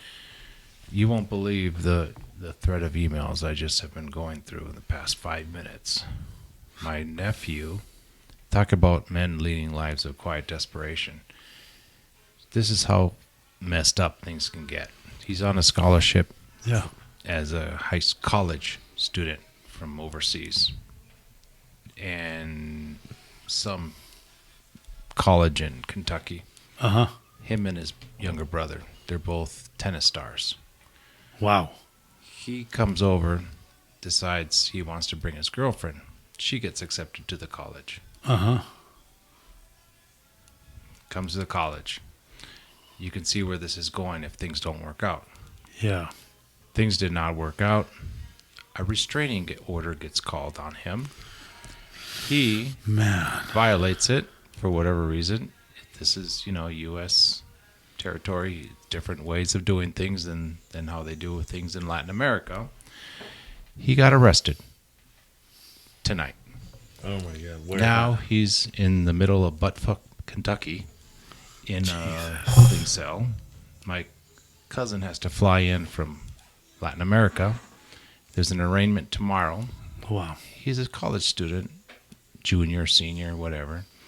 His brother, younger, is sophomore, junior, senior, whatever. These guys already probably have degrees in their own countries. They just have to get the degrees here. God damn it. Talk about lives of quiet desperation. It is. You just got to do your shit and do your duty. You know what? And not be distracted by... Isn't it kind of interesting though that the guys that really get attached to their girl and their lives revolve around the girl is because they haven't developed their own life of their own, and they don't know their own story yet, and they don't have their own thing yet. Do you know what I mean? Like they don't. They're not. Second time he's gonna lose it because of this girl. Because the last time he was in the United States, same shit, different story, different time, different time. So he's not from this country. No, he was in another. This was a couple years before, another program, working for over the summer as coaches. She gets let go because she doesn't speak English very well. He defends her and quits. Damn. So now, and takes his little brother with him. So now the whole summer is wasted over this girl, who now is using the system against him to get what she wants. This, it's like I almost want to go down there and pull him out of this thing and say, you got to redirect your efforts, my young man, because you can't go back to this. It's funny what you said, like using the system against her. Like that whole thing, it reminds me what happened in the news just recently, like the immigrants in New York beating up the cop, and the system gets used against the cops, and those guys get released without bail. Are you kidding me? No, it just happened. Wow. They should. Immigrants. 5 immigrants start beating up a cop from New York, and then another cop jumps in and they start beating him up, and so they get booked and they get released without bail. And when they're coming out of the police station and there's cameras there, they're giving the cameras the bird. And they're like, "Oh, no, speak English." Giving the bird. Man, you know what? If there's ever justice for If what do they call if that? we were in Mexico and we would pull that, No. I mean, we'd be getting our 2 meals a day and more love than we could ever stand. You know what? I mean, it's just that simple. They bring a wheelbarrow full of frijoles, and that's what you eat. And you would scoop the frijoles from the wheelbarrow. They give you a little plate, and then you're in a prison cell with a hole in the ground. And that's where you go. That's where you take your dump at. Jeez. I mean, and they wouldn't hesitate to throw away the key. But you come here, and New York's a funny state because it's very liberal. But right now, with everything going on, but New York cops, come on, they've got to be. Oh, you know the New York mentality. Those guys won't be around. But now the way things are is everything has to be accountable. Everybody is so anti-police, and so they're microscopically watched. By So are we holding? So what? So the question then is probably. I only say this because I got pulled over today and they gave me a warning. Again? Yeah. Well, what happened? I showed them my boobs. No. Seriously, where you get pulled over every month? I was coming back from El Paso. I was taking the back roads because of the road construction, and I'm in my Jeep, and it's windy, and who wants to do that in my Jeep? And I'm coming through San Miguel, right by Coach's house, where we ride our bicycles. Yeah. I was coming through San Miguel. It's 35. I kind of lifted a little bit. Hey, you know what? And I see the 45-mile-an-hour You need to speed. face your mic a little bit. I see the 45-mile-an-hour speed zone coming up, and so I start giving a little bit, and here comes a cop. He turned around. He followed me. I was halfway through Stallman Farms before he caught me, and I was on cruise control at 45. Wait, so you were 5 over? I was 10 over. You know what? Like when I get pulled over by the cops, I know, okay, maybe I'm speeding a little bit and all that. It's not a big deal. It's like, all right, you got me. You got me straight up. You know what I mean? I don't make a fuss about it because it's just, it is what it is. But to see what's going on where, like, with beating up cops when they stop to ask you something. No. And New York cops, they take care of their own. Now, these guys said they're going to hit the road and go to California. So now there's a big thing about trying to find these guys, but they're probably long gone. Oh, yeah. And if they go to California's even more liberal. It's sanctuary. Yeah. More so than New York, if that's possible. And I was kind of going down the rabbit hole of New York this week. New York is seriously in debt. They don't have enough money to be feeding. They're paying millions of dollars, like 20 million. Well, wait a minute. New York, how is New York getting all the immigrants if they're Texas, up way the hell up there? So Texas, realizing that like all these governors. Oh, they don't want to keep them in their own state, Texas so they're shipping offers them free bus. I mean, kudos to Texas. They say this is not going to be our problem. We're going to make it your problem. You're good with immigrants coming in. Texas says if the immigrants want to go to New York, they'll pay for the bus ticket, which is cheaper than keeping them there. So bus loads are going to New York. You know what? I actually volunteered. I was at immigrant sanctuary type thing. We're doing healthcare stuff, and what some of these people have to go through, it's really horrendous. So Wow. But if they get some sort of pass, then they have part of this. Maybe 10 people in different lines with arranging transportation for people to go outside of New Mexico. I see this unfolding. So one of the things Trump is doing, he's really writing this, and he's saying this didn't happen on my watch. I was putting up the walls, and Biden's trying to work out this agreement with the political parties right now. He says, "You agree with me, I'll give you this," and he'll say he'll cut immigration down by 50% only. If they all work with him on what he wants. So it's a big political game. But what I see happening, people getting fed up with this, and the politics moving to the right. And if you look it up in the news, a lot of people are starting to get angry that their governments are dropping buku bucks on housing immigrants, feeding immigrants. They're in New York, they started clearing out schools again to house immigrants in schools. Now, okay, hold on a second. On. I don't have a problem with immigrants. No, I don't. The problem is not the immigrants. The problem is the way it's being handled. But the backlash is going to go beyond the immigration. In Chicago, these people in this one community, they've been asking the city for a long time to use a park for to make it for city use, for the community use. They wouldn't let them do it, but they've turned it into an immigrant shelter town now. Well, and let's find out let's ask, what are other countries doing? What is Australia doing about immigration? Let's talk about what is Japan doing about immigration? Poland. You know what Poland does? They put a wall. You know what Mexico does? They put the army on the border. Not the north border, but the south border. They put the army on. What does Egypt do? Egypt are Arabs. What do they do with the border with Israel? They armed it. They don't let the Palestinians in. That's right. So everybody has a really hard stance on immigration. And what does the Mexican president come out like 3 weeks ago? And he came out on national news, and I think this is all politics because he makes him look like a hero in Mexico, or Obrador, I think it is, or Obrador. He comes out and he's saying the United States, they need to do this. They need to recognize Cuba and Nicaragua, and they shouldn't be treating immigrants badly. How dare you? You're the one that's letting them come through Mexico because Biden right now is going to let them in. And what's going to happen this next political cycle from politics? People that in these big cities with a lot of swing votes and whatnot, they're going to start voting the other way because they're fed up with the Biden administration, the Biden invasion, what they're calling it, not doing anything. Have you heard of the new train that in Cancun or in southern Mexico, that new train that goes from Merida all the way to Cozumel and Cancun? Why don't they make a train that goes from the border of Mexico and the next country over, that goes straight all the way through to the border of the United States? They might as well. So, it's like you said, the problem isn't the immigrants themselves.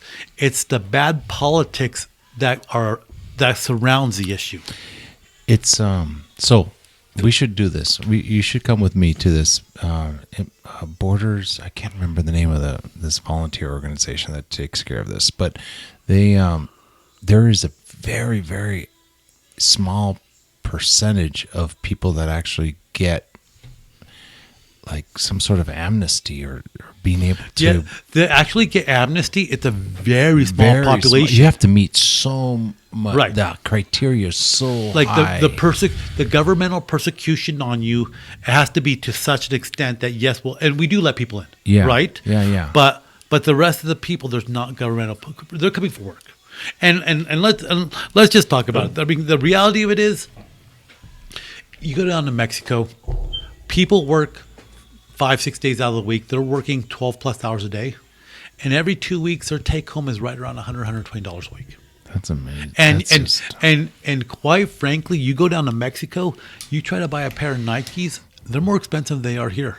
An iPhone's more expensive. They have this thing where it's like, oh, you're gonna get an iPhone? Oh, I guess you don't want that car. That's what the price compares to, the price of the car. So you can't blame people to coming up to America where you can work 30 plus hours. You're getting paid in their situation what's considered a livable wage, even if it's minimum wage compared to down there. You can't blame the people that want to come. Most of the people that are are coming are escaping cartel violence. That also, right? And so, but the cartels are bringing them in. Well, guess what? That's not a reason for amnesty. No, it's not. To give and asylum seekers. So, and I also have a secondary theory on this. Something that nobody ever talks about. And I mentioned this before, but the U.S. birth rates, we're not negative plummeting, but every industrialized country, the birth rate starts leveling out. So China, the birth rate is China's birth rate's plummeting. Yeah, Japan. Look at Asia. Look at Japan. And Japan's birth rates are plummeting. But Japan has different issues. It's industrialized, but their issues are way different. Now in China, it's because of their policies. First, they went to the one-child policy. Then they did it to two-child. Then they opened it back up. But nobody's having kids now, and so the population's aging, and they're not making enough kids. Even the people that are having kids now are only having one or two at best, and it's not enough to counteract the aging population. So wait a second. So you're saying that there's I think aging population is allowing us to grow, yes. to open our borders, to increase our. I think somewhere, someplace, somewhere, there's a dark secret that people are talking about. Like, we need the workforce. Because our population is not plummeting, but it's leveled out. I don't think so. Because Elon Musk is going to have robots for everything. I know that, but we don't have enough people, new people in America to support the aging population. And you have to have it. You have to have the tax base. And they're saying we're about to reach the point where more people are retired and not working than are in the workforce. Yeah. So and so without younger people coming, I can see what he's talking about.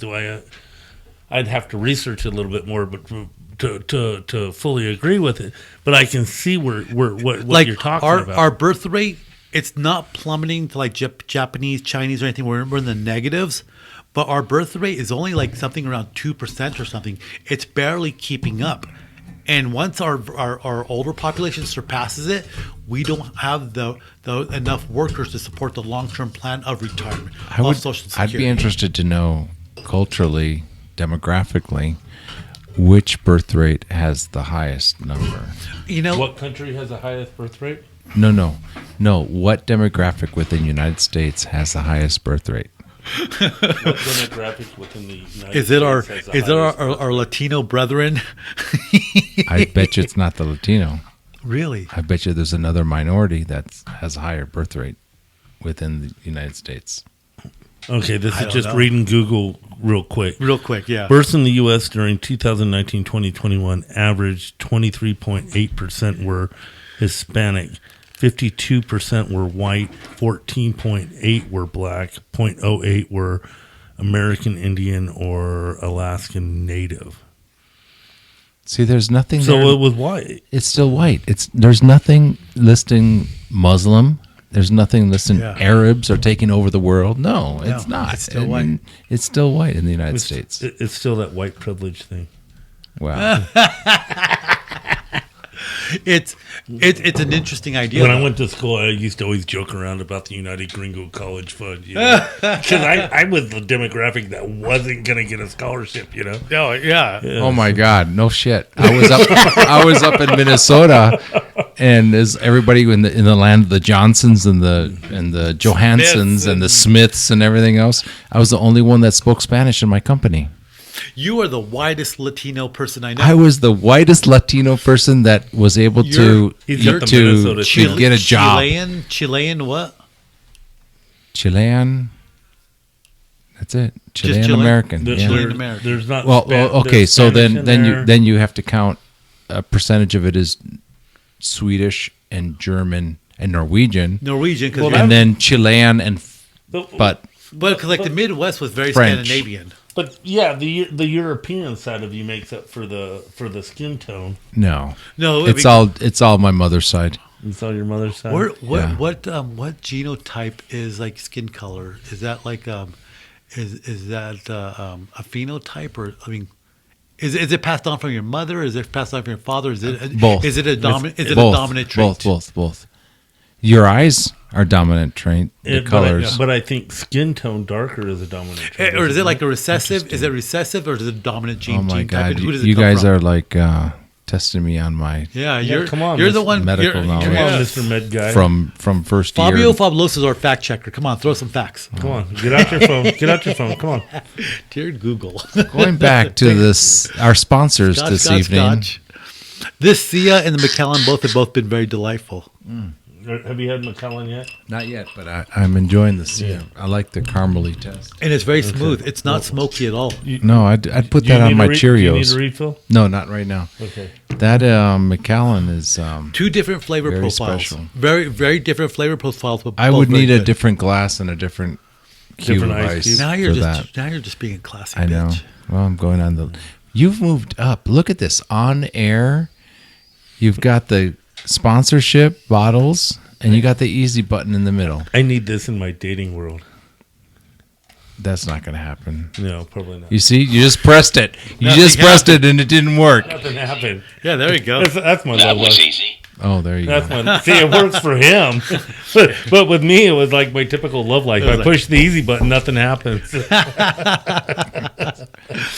So, man, we were kind of been all over the place, but I will say this: keep an eye on this upcoming political cycle. It's going to be interesting because all the things we're seeing happening now, I think it's going to really sway voters in a really interesting way. I really hope Biden bails at the last minute.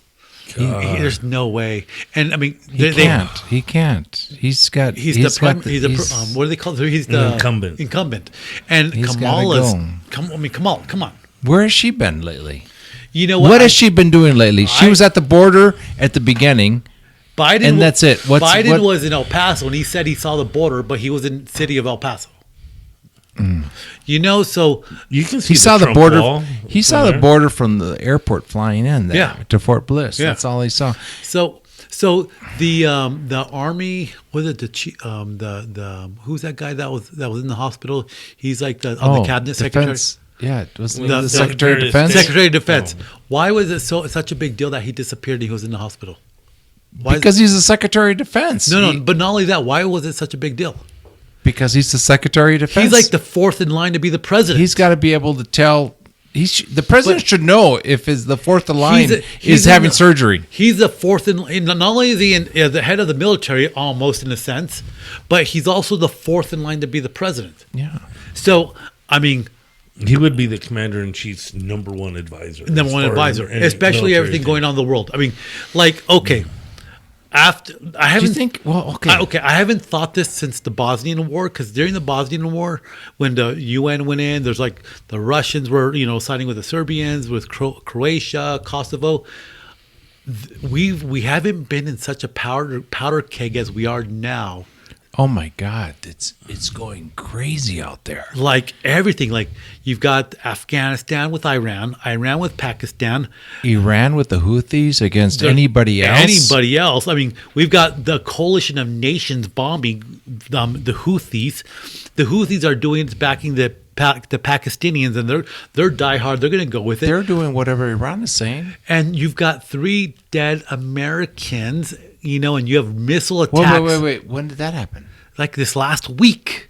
They launched a bunch of missile attacks on Iraq and all of our missile facilities. And so, check this out. It's really interesting how this happened. So they're doing mortar and missile attacks on our missile bases. And they had a Reaper drone, or one of our drones was coming back to the base right as a missile came in. So our missile defenses went down as the Reaper was coming in, and the missile snuck in and killed 3 soldiers. That is. I mean, it was unintentional. They didn't plan it. It's just the way it worked. Oh, I don't believe that for 1 second. I think that's happenstance. No, that's a very good tack. That's a great strategy. It's a great strategy, It's but only going to work once or twice. it's only going to work once or Yeah. twice. But I think they got lucky. I don't think they got lucky. Come on. I wouldn't This be is- surprised if they have a fix for that already. I'm sure that's the first thing they did. Now we have the Lancer bombers flying across the world. We are just dropping Lancer. bombs. Wait, who's the what? We got those Lancers? bombers. So the Lancers, What's a Lancer? Right? Our bombers. The B The something. B-1 Lancer? bomber. No. Is that a Lancer? I thought it was called a Lancer. It's the one they fly it out of here. It's a big heavy bomber that flies out. If I'm wrong about that, I'd be surprised. Lancer. What's Lancer? The B1 sounds Rockwell like- Lancer. Yeah, it's one of our military bombers we have. What's it called? B-1. The B1 Lancer. The The B-1 B-1 bomber. Okay. B-1 bomber. Yeah, they Lancer. Yeah. Yeah. And so, I mean, we've been sending them out. We already have our warships out there doing the Houthis and all that. Like, We've got a guy in Las Cruces that was a SAC pilot and flew B-52. wow. He's a really neat guy. Okay, guy. He's a Put him on your schedule. major. Speaking, yeah. Yeah, Okay, yeah, he's a speaking really good dude. speaking of bombers and I've got to look this up real fast because I've been waiting for this TV series to come out for a couple of years now after Band of Brothers when they start talking about this about the Air Masters of the Air. Masters of the Air. You know, it's kind of cheesy. It's kind of good. I watched. I'm on the third episode. It's not an Ambrose. It's not a Stephen Ambrose thing. Though. It's from World War One. No, World War II. It's the B-17. It's very cheesy. It's very true though. When on episode 3, they do a mission where like 22 of them go out and only 11 of them come back. That's the kind of thing that they were dealing with, and they're showing these planes just being shot up and coming back. That's true. Well, they had to do something like 25 missions before they could come home. I don't know if it was 25, but they had to do like 25, whatever missions before they come home, and their odds of making 25 missions was like 4 to 1. Why was it? Why? Because of getting shot down. So really, because of what was shooting them down? The 88s. The 88s. So a number. Wait, the 88s. What is that? The German artillery. The artillery or the defensive planes? It was artillery, flak, Messerschmitts. It was everything. It was everything. But their chances of making it and making 25 missions was like 4 to 1. That's why the whole thing about the Memphis Belle was a big deal because they made it. Yeah. They made it there. But the Memphis Belle flew by itself. No, they don't fly by themselves. No. The Memphis Belle. Yeah. Is the Memphis Belle the one that carried the B-17? Did they carry the atomic bomb? You're thinking the Enola Gay. Enola Gay. So, but the Enola Gay was a B-29 Super Fortress. It flew by itself. The B-17 was a did not fly by itself. It was a fully crewed. They did a drop. Yes, fully crewed, but it flew by itself. So the Japanese didn't think. But you're thinking of one mission. You're thinking one mission. You're thinking the mission. But okay. So it used the same bombing target that we saw the target range out in the desert. Yeah, it used that same. But it was one plane, so they didn't enact the response that all the others. Not only that, the B-29s flew higher. They carried more weight. They had more guns on them. Like the B-20, the Super Flying Fortress was a legit leap of aviation in World War II. Yeah. The B-17s were not pressurized. That's why they had those big jackets on. Oh, yeah. That's why they had the masks on. That's what they used. They used the B-17 like in the Doolittle raid, where they launched off the carrier. I think the Doolittle raid was the Liberators. They weren't the B-17s. They were the Liberators. Okay, you could be right. They were smaller planes. They're bombers, but they were a little bit smaller than the B-17. They landed on ship. China. No, they took off from the ship. They took off from the China. Yeah. But okay. They bombed Japan. They did more damage to Japan than. When we go to Tucson tomorrow, we're going to fly right by the Pima Air. Oh, I'd love to go. Let's stop there. You should have told me. I would have taken time off. I can't now. Tomorrow. I can't now. Why not? We leave Friday. So you can call in. So real fast. No, you wouldn't. Yeah, I can't. So more men died in the Army Air Corps than all the Marines in the Pacific. Yeah. What? Yes. Yeah. Fact. Yeah. That's crazy. Fact. No way. Yes. Way. The Air Corps lost more men than the Marines storming the beaches, going up mountain, whatever. Okay, so it wasn't just Marines only that died in Normandy and only died in Iwo Jima. Wait. It was Army and Marines. The Marines weren't in Normandy. The Marines weren't in Normandy? No, all the Marines were in the Pacific. The Normandy was all Army. That's right. They were. Right. I can tell you for a fact. But more Army Air Corps died over Europe than in because isn't the Air Force the place to be if you don't want to get killed? Now it is. No, back then it was the Army Air Corps. You have showers. You have, regular meals. You don't have to live in a ditch for a month. So those bombers, they weren't high. The 88s could shoot their what was it, 55, or no, maybe it was just 88 because they're 88 millimeter. They would shoot the flak up at them, so they had to make it to the flak.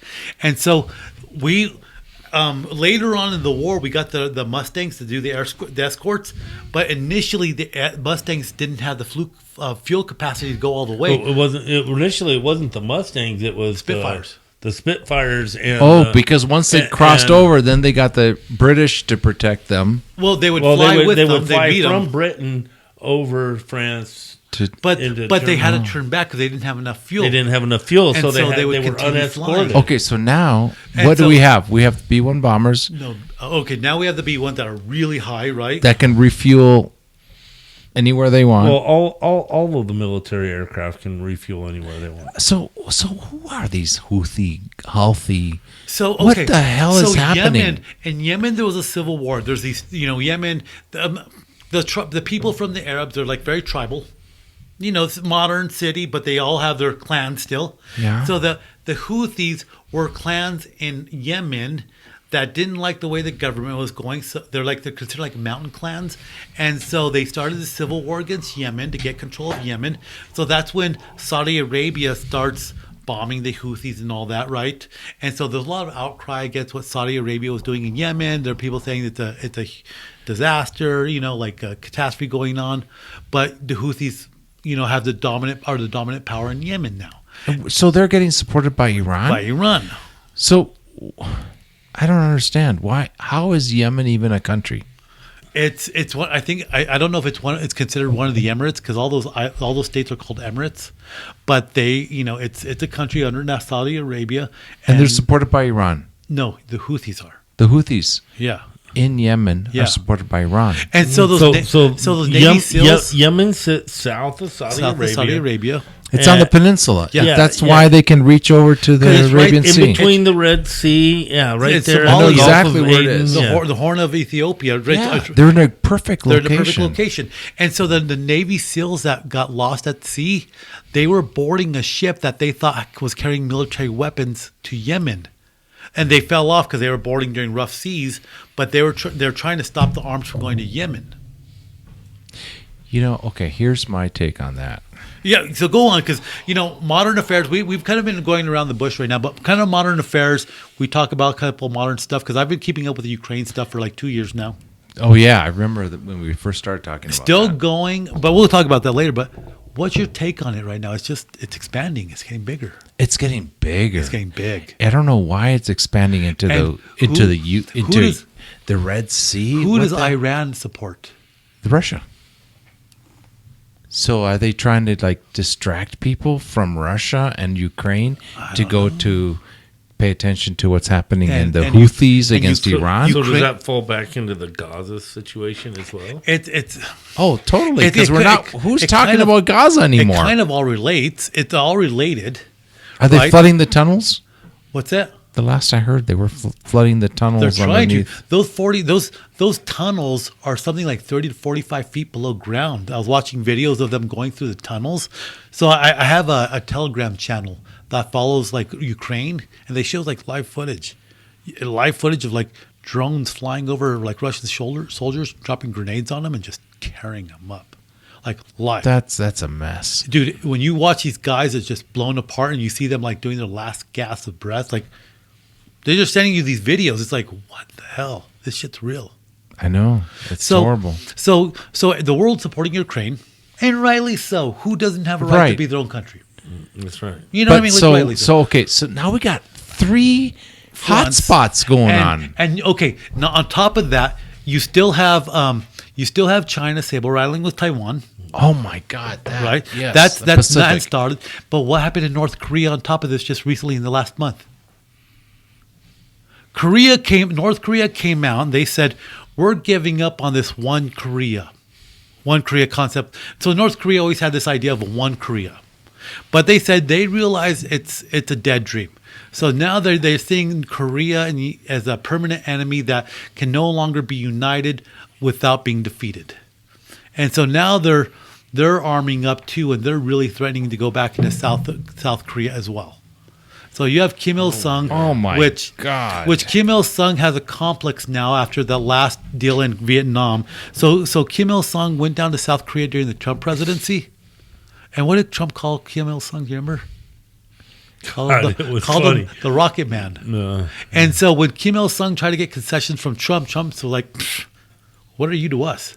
So it was a total failure. He went back and he's been really pissed ever since then. Yeah, send the basketballer. Yeah, you know what I mean? So he's been really pissed ever since then. So now he's changed his whole approach to South Korea. it's not going to work diplomatically. So we're getting our military ready, and you don't know when we're going to come. He has nothing to lose. He has nothing to lose. That's crazy. So you have all the hotspots are flaring up again all around the world, you know? So like in a big way now. I kind of remain ignorant on a lot of this, and it falls back to a philosophy I developed many years ago. When you're on the boat? No. How does that song go? I'm on a boat. I'm on a boat. No, we have a different song about boats and but anyway, but it falls back to my old Panamanian friend who would be so stressed out about everything, and we came up with this theory that if we don't have control about something, there's no reason to get upset about it. We don't. And if I hyper focus on what's going on in these little parts of the world, I start stressing on it, and it starts making me upset. And I start worrying about it, and the long-term ramifications of what's going on and how that's going to affect us and my children, my grandchildren, whatever. Yeah. And so I've kind of vowed myself to just, you know what, just remain ignorant about it. Go through, watch the highlights, read a little bit, but man, I refuse to hyper-focus on this anymore. Get a passport. I really don't blame you. But get a passport. But get a passport. You know, I've been taking time to watch the podcast, the Sean Ryan Show. Oh, I love that guy. That guy is his guests are top notch. Yep. His guest, but they're very well informed and they're very well involved in the military. Have you watched the episodes? So are you saying his guests are sharper than your guest? Is what you know? I look around me and I kind of want to say, I'm surrounded by idiots. We're just knowledgeable in different areas.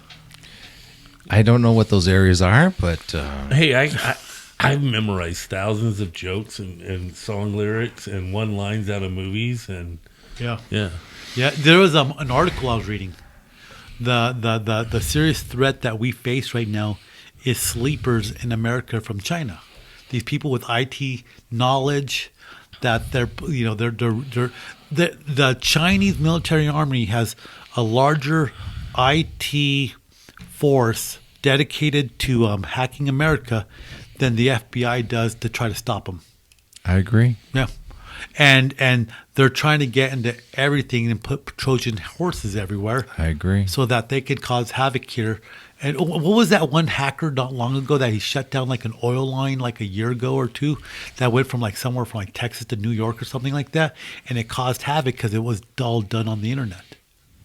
It's and they potentially have a military force in every city in the country. Yeah. Because there's about 10 or 15 Chinese restaurants. You know what I mean? I don't mean to but what? Okay, but if they're let me say one word to you. One word. Costco.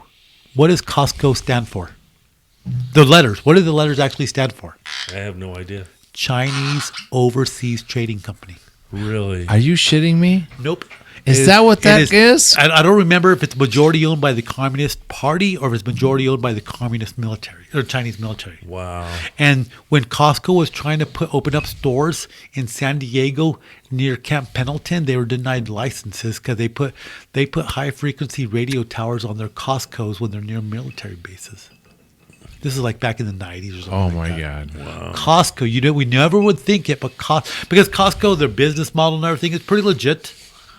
But why would? But you can get a big ass bag of quinoa for like $10. Oh yeah, big bag of quinoa for $10. But all that and all the, I mean, I want to say all the money, but the majority. Are you serious? Costco. They would put antennas next to military bases. There was a book I read called Red Dragon Rising. Did you read that? And who was the author of that? It's called Red Dragon Rising. And I mean, it's one of these books that it's almost like a Clancy thing, isn't it? What's that? It kind of is, but it's so they talk about Tiananmen Square. Guys, you won't believe this, but I was actually on Tiananmen Square, really, and I saw the tank tracks. I was there when I think it was 1991. No, he was wearing a Speedo at the time. No, I was there. I was celebrating. I was actually on the Great Wall of China celebrating New Year's Eve with How cool. with some New Zealanders. Don't call them Australians. You No, got you get your ass kicked if you bet. call them that. I bet. And they're big drinkers, too. It was. We were drinking Tsingtao beer on the Great Wall of China. That is cool. In 1991, which was right like weeks after the Tiananmen Square massacre. And they wouldn't allow people to walk across Tiananmen Square. I had to go around the periphery of it. Do you know why? Because the tanks ran over all the students. Yeah. So in Red Dragon that were- Rising, they actually had the photos that the journalists smuggled out because they had to be smuggled out, journalists there. And you're talking, there was piles of human hamburger mush where the tanks rolled over the students. Yes. And so there was a documentary I was watching like a year or two ago about somebody that went down to China and was showing pictures to Chinese students. Hey, what do you think about this man standing in front of tanks? Do you know what that is? And they're like, oh, that man must be very brave. Who is he? Or what was this going on? They don't have any history of it. Wiped out from their history. No kidding. I watched that live. Yeah, I watched. I remember that. I was in Japan. You know what that did? That was like a major defining factor to show that you can topple a democratic uprising. You 'Cause can, look- wait. You can topple. A democratic uprising. It was, 'Cause you can topple. What happened in East a- Germany? What happened in East Germany? People wanted the freedom. They went to the Berlin Wall. They dropped the Berlin Wall. You saw Germany reunite, right? So what happened in China? They wanted more freedoms, more democratic freedoms. So all we need to do is drop some satellite dishes in, like Musk satellite dishes Yeah. in North Korea, and people have got to figure this out. People have no They've- idea what's going on in They the rest don't. of the world. You know that girl that Oh, Korean yeah. woman that Yeah. that was able to escape, and she's like the worst enemy of North Korea right now because people listen to what she has to say about what life was like living over there. And then what she tells people here, when People can't believe it. I can't believe half the shit she says. and she's telling them like, they're telling her, what about race and what about this and what about being like woke and all these ideas, and she goes, doesn't matter. She goes, in Korea, you don't have those choices. It doesn't matter. You guys are, essentially telling them that they're crazy. I'm trying to look up what her name was. I put in North Korean defector. And what she says, though, it is just mind-blowing. What she had to go through. And so the fear is to leave your family. Because when anything you do against North Korea, generational punishment. So not just you, your siblings, your parents, your grandparents, like certain cousins that don't even know Disappear. you, they all disappear, right? That's what happened in Chile with Pinochet. I'm pulling up images of her. I'm just trying to pull up her name. Yoni Park.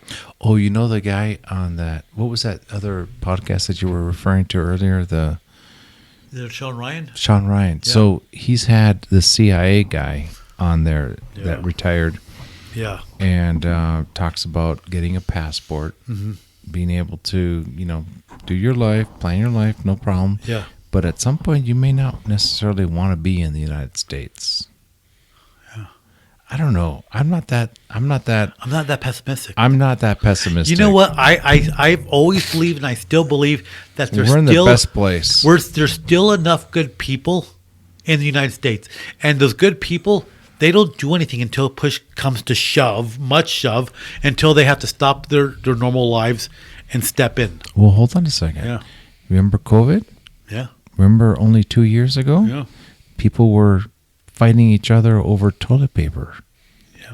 It doesn't take much for anarchy to overcome. That's the normal modern system civilization. we've created.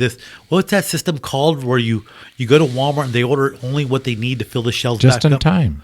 There's a name for that system. Just in time. Supply and demand. No, not supply and demand. Something like just in time, because they get trucks every night. So Walmart, these stores now, they don't have a big back stock anymore, Right? Because they get trucks every night.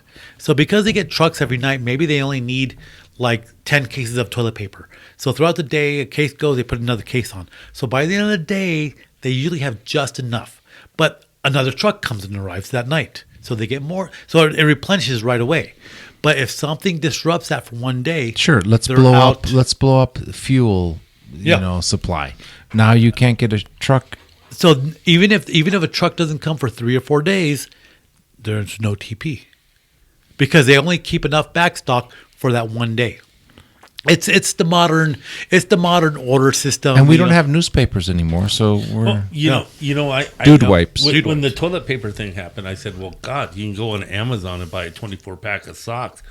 That'll last you 48 days." You know, I mean, even if you just throw it away and don't wash it, it's 48 days supply. You're good.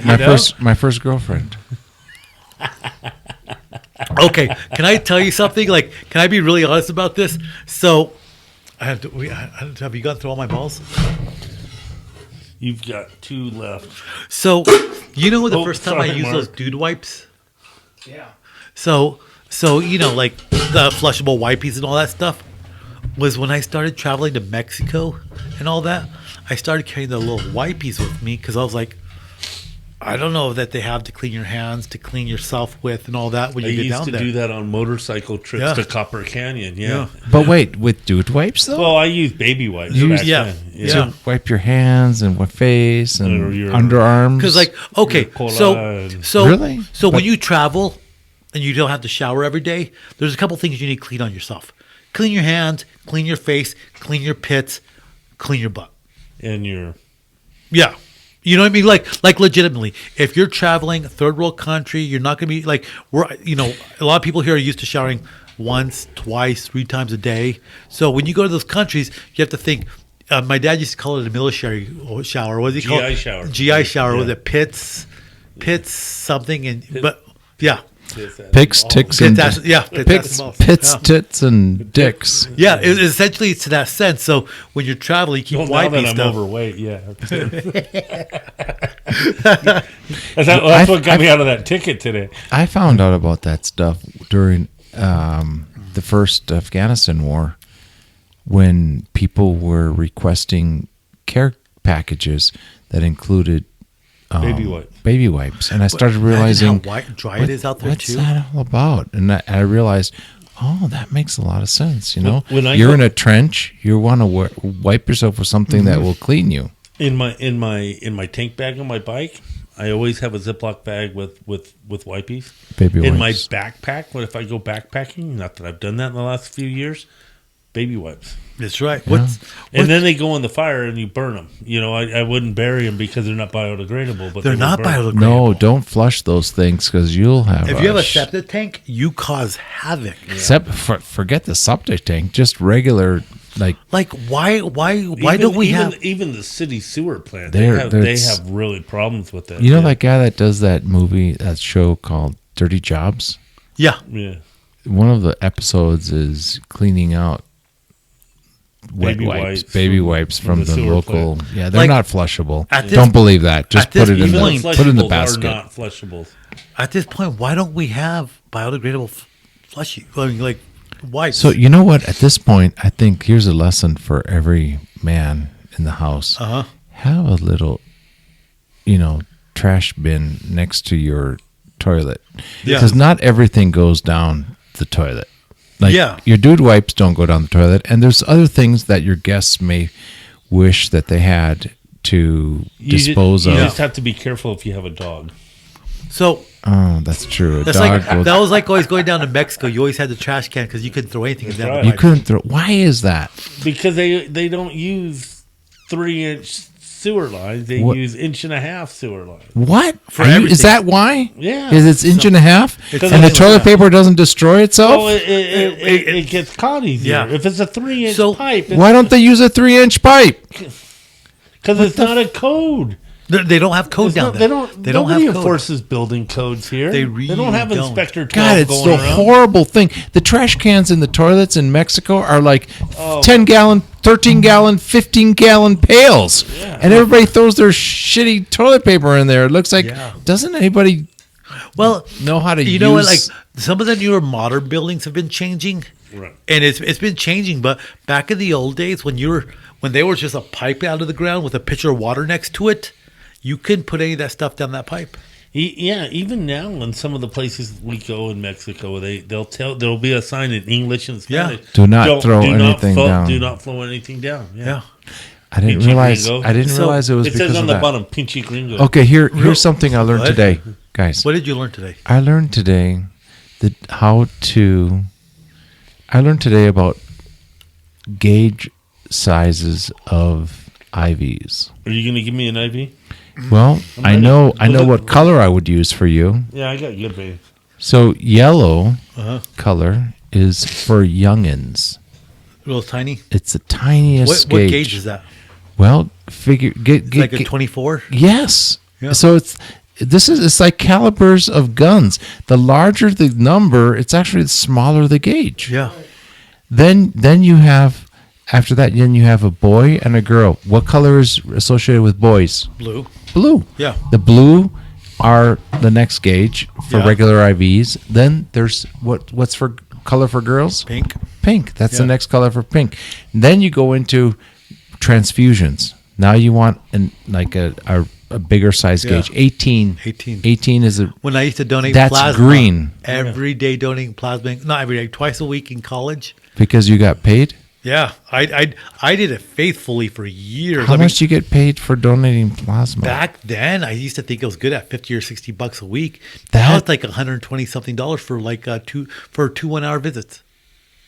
And look at, I still have the hole marks Are you serious? on both arms. Would you hydrate before giving plasma? I wouldn't hydrate, but I would. Because he wanted the blood. And I would. No. You get a I would- buzz? No. I've seen people get sick right next to you because it goes through the dill there and all that stuff, and it would go back too fast into them, the fluids, and they would get sick. But I would do it faithfully all through college, twice a week, make my money Twice a week. for years, and then I wouldn't like specially hydrate or anything like that because I was always so busy. But then I would donate, and then I'd go play rugby afterwards. Yeah. That's And then, like, if I did it on Thursday when we get drinking that night, you're already dehydrated as it is. it's horrible. And I would always give. I was a big guy, so I always gave 800 cc's of fluid. So okay, after green, after 18 gauge, Yeah. then you start talking about gray. 16-year-olds cause gray hair, so that's gray. Wow. So that's 16 gauge. Then, if you need like trauma and fluid, like you're talking trauma stuff, orange. So if you see an orange IV in you, then you know something's you screwed up. you got. And dialysis? So- like 4? I don't know. Because they always have It's like a a big old watermelon. freaking hole in them. It's a Really? Well, water then hose. why don't they just put a PICC line where they can just do it? I don't know. I've always wondered that. Now here's the deal. Well, they have So- something permanent, don't they? A So- port. A port. A port. So if you go twice a week to give plasma, it takes about an hour to do, and you're making $120. That comes out to about that comes out to $60 an hour for 2 hours of your life. Where are you going to make $60 an hour at? Now the person next to you might be somebody off the street. But Well, wait, can they actually donate if they're well, off the I don't know. street? I mean, they I have don't to know. answer a questionnaire. I've seen some sketchy people there. You see a questionnaire, and there's a medical doctor in there, and that he looks you up and down and all that stuff, and asks you the questions. Turn right, cough. But God, when you go and donate for free, like a charitable thing, they get your email address, they get your phone Yeah. number, That's a and they diff- that's start different. lighting up your frick. Yeah. So that's different. So my God. what Mark is. I never ever want to donate plasma or blood again. Oh, hold on. because they just like Blood you is okay. That's different. That's so different. blood is they don't pay you because they don't want No. that to be the Yeah. Right. you know, they don't want you to reward you for that. They just But but plasma plasma is you know is what so that's used for? important, though. It's well, not really. It's used No. in cosmetics. Is it really? Yeah, it's really sketchy. Is it really? Yeah, What else? What that's else a is it whole. There's a used black for? market for all that Is stuff. it really? I Yeah, didn't. I it's always not thought a- they used it for like medicine. No, they try to sell you on the the idea that you're doing I- good. Yes, that you're doing good and you're getting paid for. Wow. but when you're getting paid for plasma, they're using it in other Really? things. Yeah, it's almost So like cosmetics. What else would you Yeah. find? What else would plasma be used for? Like that you could think of? I don't remember. I just remember that one thing, and it turned me off to the whole donating to get paid type thing. I never minded it because I was Red Cross is a whole different story. Now you're talking real It wasn't stuff. Red Cross. I don't know. But I still get calls all the freaking time for Red Cross. Oh, my God. We are in Houston. I don't live in Houston. Why do you want my blood? So I had this wild idea years ago that I needed to do some good. And, I've got That was your first mistake. Yeah, I've got a deep love for the Eastern Caribbean, and a hurricane had just gone through and wiped out, Barbuda and Antigua, well, mainly Barbuda, and a lot of Dominica. And I was like, man, I want to go help. And I was in a position at work where I could maybe take off a month at a time. And I started filling out Red Cross's stuff. And I started taking course after course after course after course. And all they wanted me to do was donate money and go to Houston for hurricane relief. And it's like, no, those people have insurance. I want to go help people who don't have insurance. I want to help rebuild a school. I have skills, And so I renamed Red Cross Red Tape. Really? Yeah. I wonder how much every dollar actually goes towards Very little. And I was not going to give them money. There's got to be some number. I wanted to give them my time, but not in the U.S. I wanted second, third world country. How much does the CEO of Red Cross earn? 6 figures? Oh, more. I'm sure. Yeah. So how much of them? Upper 6 figures. How much does it actually go to? Well, it's like Salvation Army's the same way. There's got to be a number. When I clean out my closets and stuff, I never go to places like that. I go to the animal shelter thrift store. The local animal shelter, because me and animals. You've seen me. Every dog I see, I got to talk to them and pet them. Wow, exactly. Check this out: the plasma collecting industry, which is worth an estimated $24 billion. Yep. Wow. It's one of those dark secrets. $24 billion. So what does it say? Is it pretty dark? It's taken me a while to find an article on it because all the initial articles are about immune deficiency disorders that they need plasma for. But I found this one.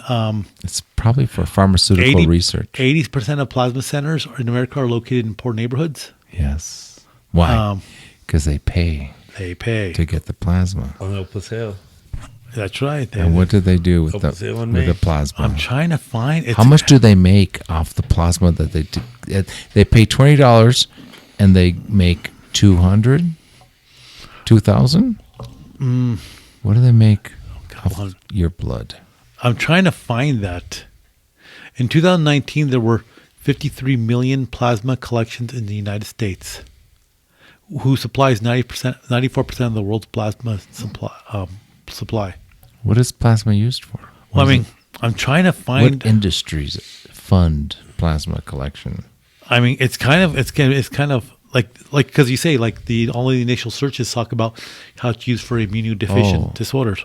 What industries supplies plasma? I'd search what is the dark side of plasma collection. Yeah, yeah, I know. Come on, Fabuloso. I'm supposed to be using my fact checker. Fact checker. I know, right? Checker here. But all the initial searches tell you of the all the good stuff, right? Which rightly so. I'm sure there's like a lot of really good use for it, but like you say, if there's another side of plasma collection, plasma sales, what is it? We're all like all into it now. We all have our nose in our phone. Oh, Google, what you do to us? We look like 15-year-old girls. I know, right? Oh, speaking of 15-year-old girls. Oh, have you? Here we go. Congress committee this like 2 weeks ago. Mark Zuckerberg and the CEO of Instagram and all that were answering questions, right? And so they're grilling them on like, what are you doing about pedophiles and the sex trade in the in the social networking industry. And so he says, well, we're trying, we put warnings on there of what you're searching for and all that, and we're trying to steer people away from it. And then, what's that one congressman? This guy I really like that's just fiery. He says, okay, we went to like Facebook and we looked up something about kids, sex trade or something like that. And a pop-up window came up and said that your search was going to pull up like inappropriate sexual images that are disturbing, child sex trafficking or something other. One button said, click here for further resources. And the other button said, click to continue. Holy crap. And he says, what is the problem here? And it was actually Zuckerberg was saying like, well, we're trying to provide the resources and all that for people, to get help that they need and all that. He goes, how many of the people that get this window actually click on your click for other resources? And how many say, I'm just going to click on continue anyways? He goes, why? I don't know the numbers. You're telling me you cannot find the data of how many people click to continue. And why would you even make that an option? If you've identified it. On top of that, they have the research. They have the ability to pull out those people's IP addresses. Right. And report them. So again, if they have the ability to identify what you're searching for is like, whether it be a pedophilia, the child sex trade or anything, and you have this pop-up window after you identify it, why are you still making it an option to continue? Well, okay. You don't want to limit it because it's free speech, right? You want to be able to find, because if you're like a government, let's say if you're a researcher trying to do research on XYZ, you don't want whatever you're looking for to be held against you in, I don't know, some internet bullshit. So where's the fine line between constitutional rights and morality? But is it is child sex trafficking covered by free speech? No, it's immoral. It's illegal. Right. So why is it still an option to search it? And one of the main arguments against it was like, well, if we eliminate it altogether, then you also limit the ability to search for these people too. So there's two ways to look at it. Is the internet an access point to be able to get to it? Therefore, it should be limited. But is it a informational avenue to learn more about it, to be able to protect yourself or to fight it? Where's the flip side of it, of doing something about it? If you're identifying, what are you doing to stop it as well? When it starts transmitting things that are illegal. I don't know. That whole thing of like, click to continue, even though you're getting a warning that you're going on to. Yeah, I'm with you on this. The click to continue is like, a how is that deal. An option? Yeah, that shouldn't be an option. If you want research about this to help prevent this, click this button. But you still give the option to continue. But not click to continue. And you know that AA technology that they use to go through all that stuff is pretty advanced at finding it. Oh, you know what? I bet you they have AI that can identify like people that need to be arrested right now, or people that need to be investigated. Yeah. Oh, absolutely. Just based on their data, on their search profiles, on their profile. You don't think that they have access to everything we have in our computers? Come on, dude, come on.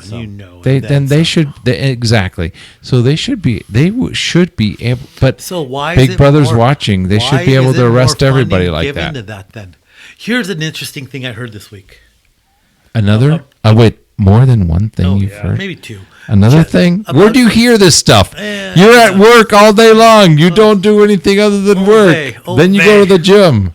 And then you come home. And how do you hear this shit? When we're looking at TikTok at night, he's doing research. He's doing research online. Jeffrey Epstein.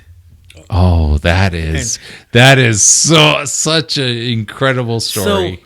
So here's the thing. When criminals are caught, they get arrested or whatever, and they're on the news, the cameras are there, they always have that moment in the news where they're in cuffs and they're being taken into custody and the cameras are watching them. They're all doing this thing with their handcuffs on, trying to cover up and trying to go, right? Mm-hmm. Every criminal. Yeah.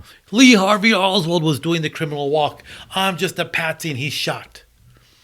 Where's Epstein's video? If it's so high profiled, why was there never any video of him doing that famous walk while he's cuffed? The walk of shame? The walk into custody. Wasn't he? Well, Where is that video at? I mean, was he immune to that because he was a billionaire? was he? I don't know. Right? Was he? Every other criminal that you see on the news, they always have these things. They even had those immigrants that just beat up the cops coming out of the police center, flipping off all the cameras. Where was Jeffrey Epstein's video of him going to jail with? Even El Chapo. When they extradited El Chapo, he's plastered all of the media in cuffs. Same with Noriega. Yeah. Same with Noriega. Where's the video of Jeffrey Epstein? He wasn't plastered all over the new in cuffs. Jeffrey? Oh. Oh, Jeffrey. That sounds like a pedophile. God almighty. So it was just like a kind of an interesting little tidbit of information, like connecting the dots. Yeah, why was that not plastered? His everywhere? net worth was valuated at $560 million. $500 million. Is that a lot of money in the 1%er area? He was more powerful than $500 million. Yeah, but he had his hands in a lot of wealthy pockets. mean, they're also talking. He was supplying a lot of influential people, a lot of things he shouldn't have been supplying. They even said that he was tied to the Israel Mossad. The Clintons, the Clintons, Trump, yeah. all of them were hanging What out. was that thing that they said they found a portrait of Bill Clinton in a dress in Epstein's residence? I don't. Yeah, I heard that too. No, yeah, I was not wearing a dress at the Epstein Island. Somebody Lewinsky Clinton there. Clinton just didn't get Lewinsky. You got to give Monica credit, man. She came up with a whole new word for the term blowjob. She did. He walked away scotch-free. He finally steered into it, which he probably should have done. Okay, I'm a guy. I got caught. Okay. Hillary stayed with him because at the time, well, it was a political decision. It was. She had to stay with him. She had to stay. If she did not stand by her man, she had to. Yeah. Oh, absolutely. My dad and I and my buddy from Panama and I, we would have huge debates over the whole Bill and Monica thing. And my dad was like, well, some good-looking girl wants to do that to you. You're more than likely you're going to do it. And my buddy from Panama says in Spanish, we have a saying that there's no sins below the waist. My point of view on that was they legitimized sexually harassing a younger, influential intern. Yeah. And screwing around on your wife was okay. And she was the only one suffered. She's the only one that suffered. She's the only one that suffered. He got off. He got off. She Did you see the interview she did like 10, 20 years later, whatever it was? Oh, that poor girl. I felt bad for her. They just raked her over the coals. But you know what? I sent her a box of cigars. I felt really bad for her. So she was ruined. She is. But wait, how is she? Wait, after all of that, okay, she's unemployable. Who's gonna hire Monica Lewinsky? Her name's. I think she sold like purses or something like that. Yeah, but how did she make a living? So she sold purses. Who bought those purses? The Clinton Foundation. The same foundation that was. That collected all this money for Haiti after the hurricane devastated Haiti, but Haiti never saw. In Google, the top abstract says she has successfully rebranded herself as a writer and activist, speaking out against online harassment. In 2021, she started her own production company aiming to give a platform to others who have been silenced. And this is on people.com. I just want to know, does she look half decent now? did she keep the dress? Has she remarried? She did keep the dress. Remember, she was saying she was interviewed. I kept the dress. Don't dry clean it. It was So- like your Don't dry clean it. boyfriend's Because sweaty. he blew his load on her. It was Don't dry like clean it. it's like your boyfriend's sweaty T-shirt is why you would keep that and not wash it. So did And she? she kept the Did dress. she sell it on eBay or something? Oh my God, that would make millions. Okay. Seriously, if she were ever what? Let me Google what happened to Monica's blue dress. So okay, you look at that real fast. Okay, so we're talking about presidential scandals with women. Bill Clinton was not the first one. No, I mean, the Kennedys were like they were worse than Clinton ever with was. Monroe. I mean, we all know about that. I mean, Eisenhower was his secretary, and I want to say there's a couple of notable presidents since then. Who was the one that everybody said was gay? LBJ would go around showing his junk to everybody because he had a big schlong. Yeah. They said he would. That's where the word Johnson came from. You know. Okay, you remind me of a couple of things here, but LBJ, they said he would be at a press conference meeting and he would just whip it out in front of all the reporters. Yeah. He would just brag about it. He's like, "Have you ever seen anything so glorious?" And he would just whip it out everywhere. You never heard of anything like that with Mr. Small Hands. Okay, interesting bit. I mean, talking about like where the name Johnson came from. Where did the name Sideburns come from? Sideburns? Yeah. In the Civil War, there was a general. Like all the generals had full beards. And there was a general that had these huge mullet chops that came down here and connected to the mustache like that. And famous Civil War gentleman, in Gettysburg and all of that. His name was General Burnside. And at first it was atrocious because he didn't have a full beard, but it caught on and people would start letting it grow out these mullet chops and they were calling it getting the Burnside. And as time went on, it's called sideburn. There's your trivia for the day. How old was Monica Lewinsky? 28. 21. 21. That's young. And he was like in his 60s, right? Okay, let's have a moment of honesty here. Wrap up. You're in a position of power. This girl's goo eyes over you, and you have a shot at it. Who would have a hard time saying no to that? No, definitely no. Duty and honor. Duty and honor. Duty, honor, and I'm right there with you. I'm right there with you. One more thing besides duty and honor is you made a commitment with someone, and that commitment means if you lie to yourself, I get you. You have no self-worth. I get you, but you have you're attractive 21-year-old, and you're late 40s. No, if you were married to Hillary, though. Yeah, she was. God almighty. But her young pictures of her when she was in college, she was kind of cute back then. I don't give a shit. But I don't care. I mean, duty and honor. That's the problem. That's the problem. You don't ever hear a woman's girlfriends talking about divorce saying, "Oh, just do what you want to do, girl. That's on you. Do what you want." Calendar, please, sir. No. What do you tell? What do you got? What does a guy? What do they tell a guy all the time? Ice in your freezer that isn't. You tell a guy, do what's right. Not what you feel. I always. That's why a man lives. I always go back to the old. I don't know if it's a Mexican quote, a Colombian quote, or where it comes from, but you say, "Cheers, here's to our wives and here's to our girlfriends, and may they never meet." Here's to a life of quiet desperation. No. Here's to you. Here's to me. If we ever disagree. Here's to honor. Here's to honor. Amen. I will drink to that. That's a rugby one. Here's to honor. Yeah, God, we've been all over the page today. Our biggest donors are rugby players. Yeah, I know, right? I bet. Give blood. Play rugby. My hip deal is probably most likely related to rugby. Propping, which if you know anything about rugby, props are in the front of it. Everybody pushing on them.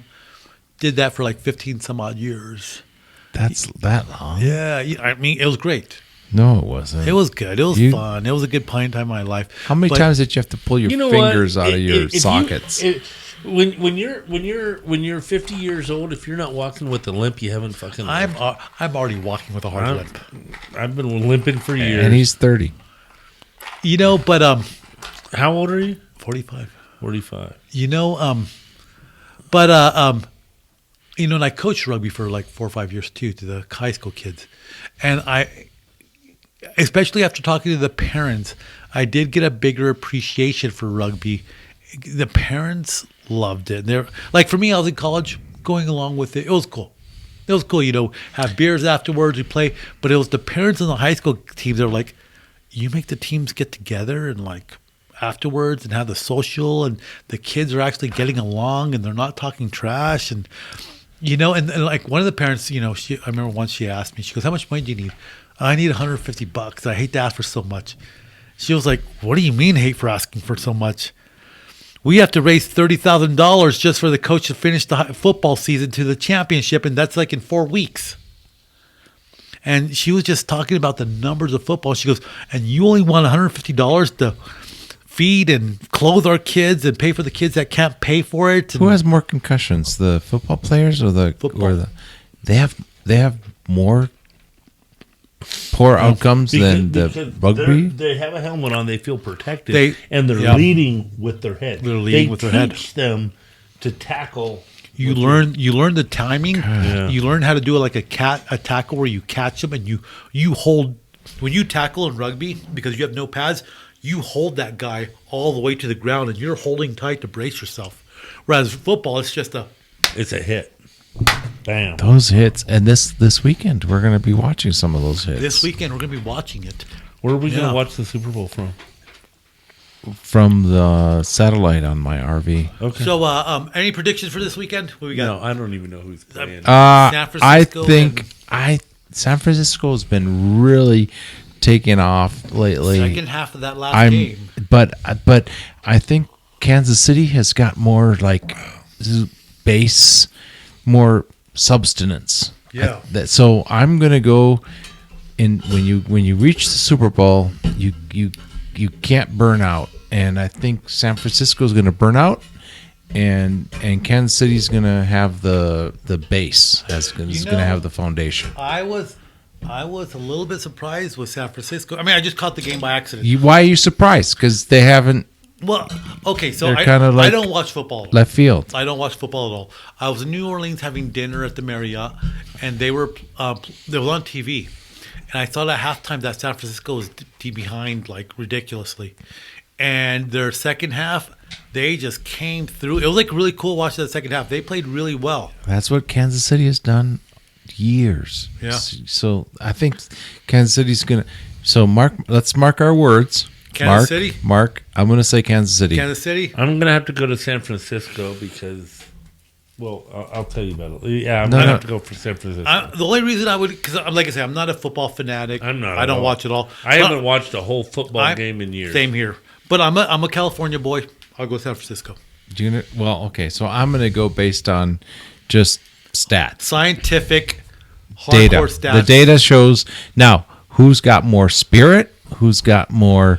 We've got spirit. Coming into this, How like about you? I didn't expect this at all. Blah blah blah. At San Francisco, Yeah. Kansas City has got So the more difference- thunder. But So- who's gonna be? Is the difference is like we expected Kansas City to go, whereas San Francisco was like, Yes. wow, you guys did it. Yes. So, okay, so you think Kansas City had the skills and were expected to be there. So yeah. I think so.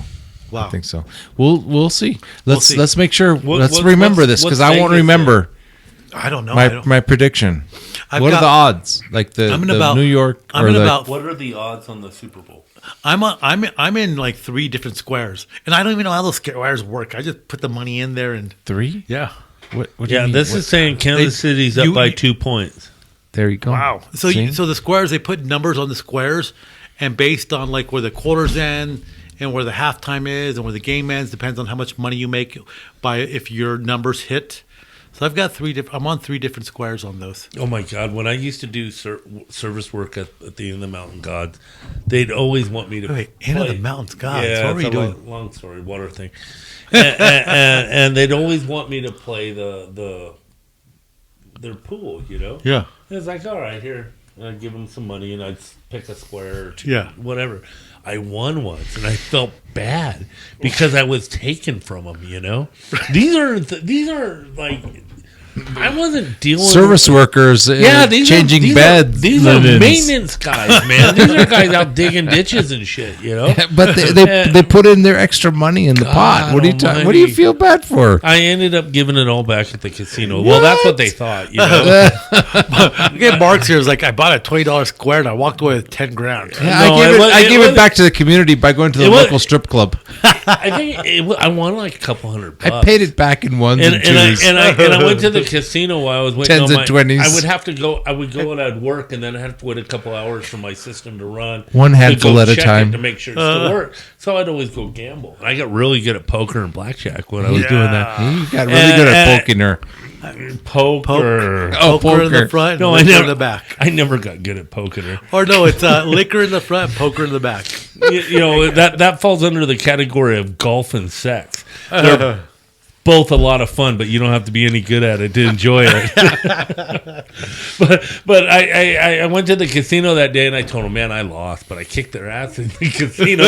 I walked out of there with about $500, and I kicked ass at blackjack that day.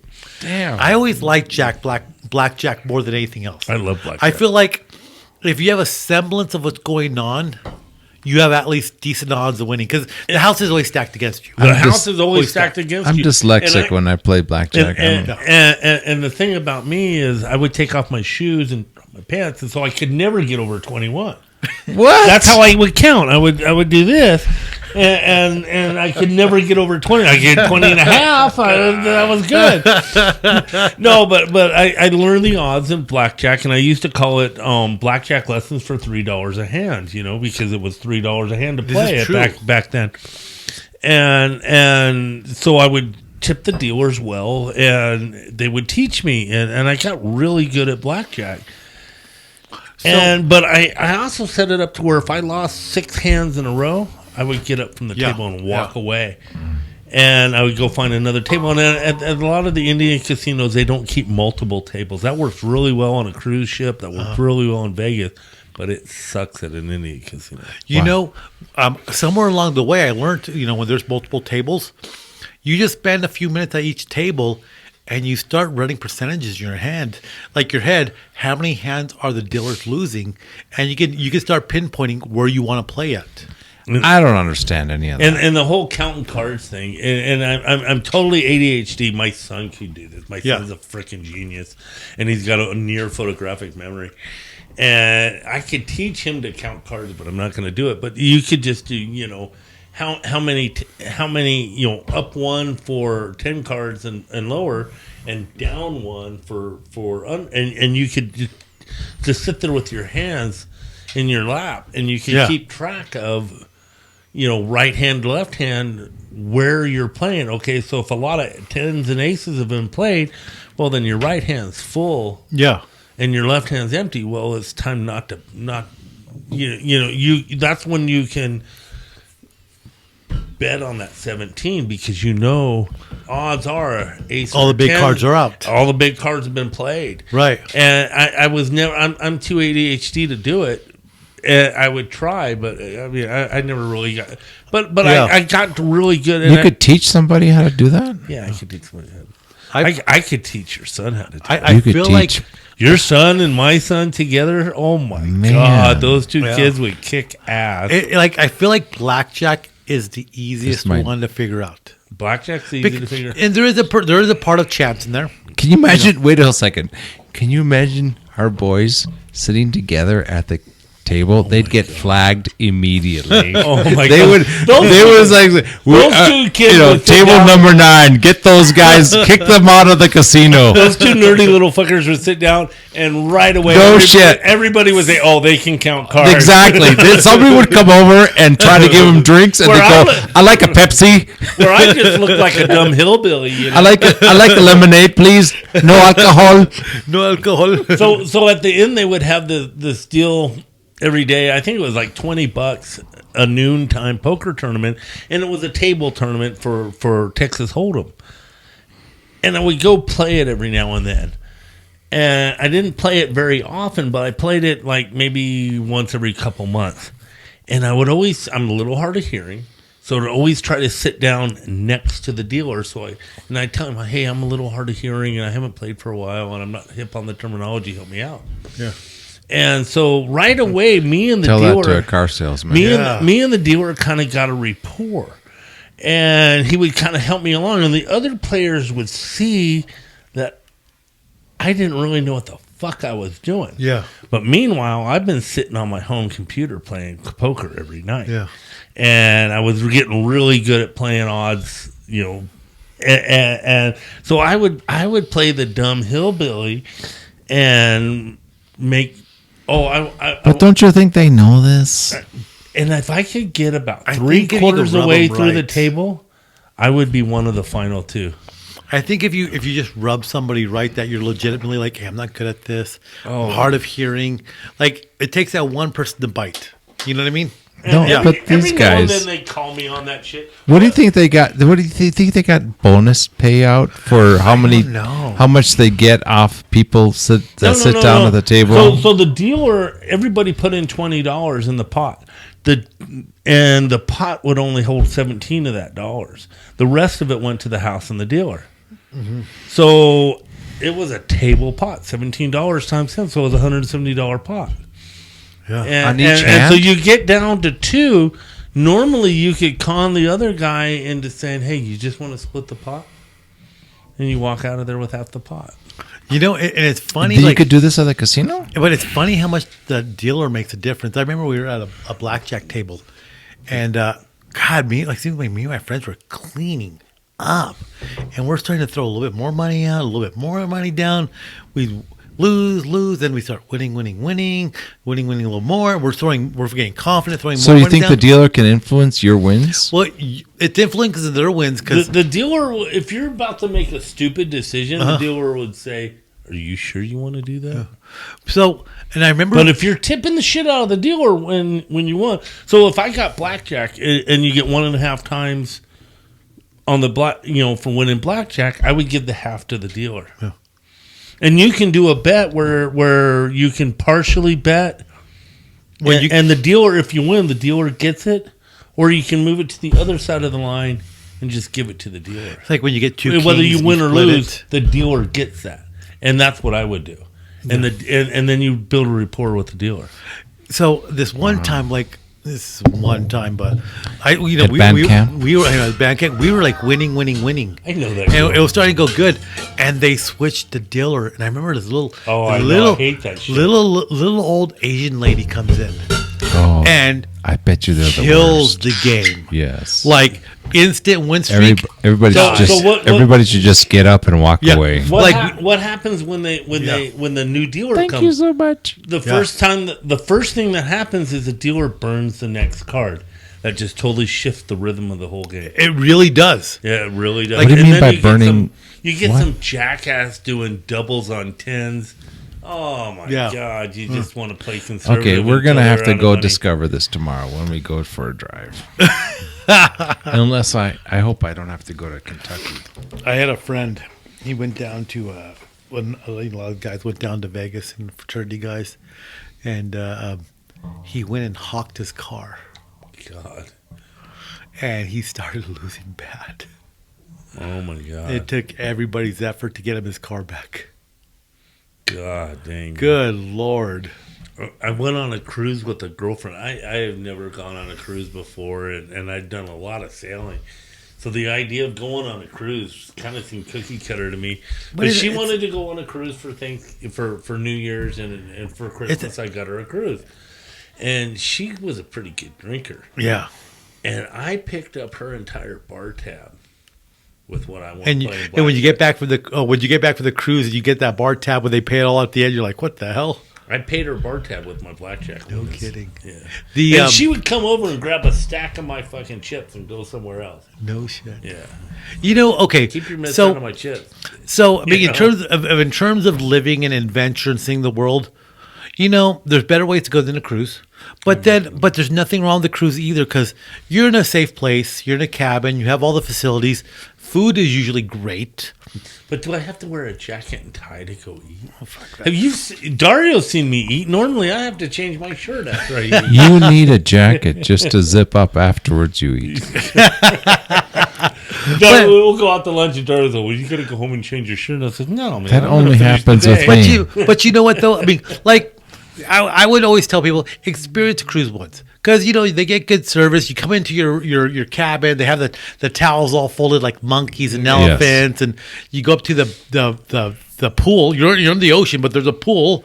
And, all you can eat pizza and all the food. And ice cream. Ice cream and catch a show. It's worth the once in a life experience. $20 margaritas. Here comes the location joke.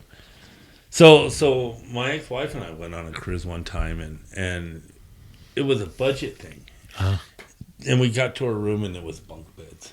Gosh. Oh, man. Every night we go to bed, I tell her up and down. Which one do you want, up or down? And she just jumped my bones, man. It was like the best sex we've had in years. 5-day cruise. Every night we go to bed, up or down. And she just jumped my bones. So we get home. 2 weeks go by. Not a freaking thing. I mean, I couldn't get laid to save my ass. And I said, what was the deal? On the cruise ship, every night I'd ask you when we went to bed, which bunk do you want? Yeah. And you jumped my bones. And she said, no, you didn't. You said, fuck or drown. Bleep. I was on the cruise ship, and I took a girlfriend. Yeah, you can edit that out. And she got a spray tan before she went.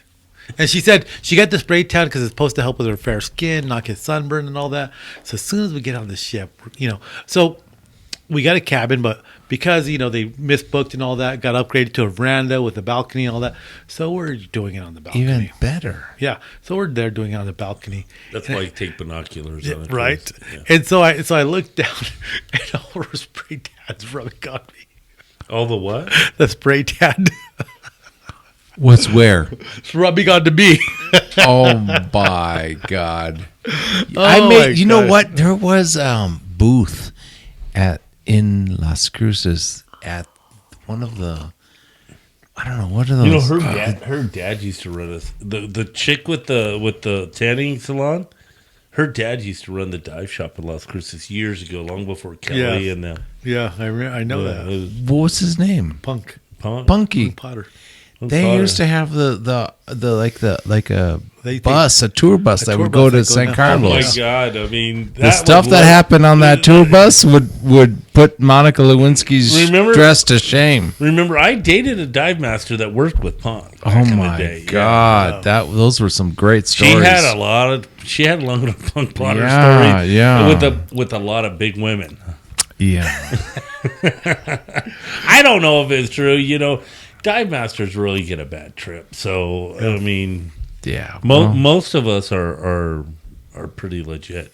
If I meet a woman that wants to dive and I help her through her process, she's instant friend, and that's it.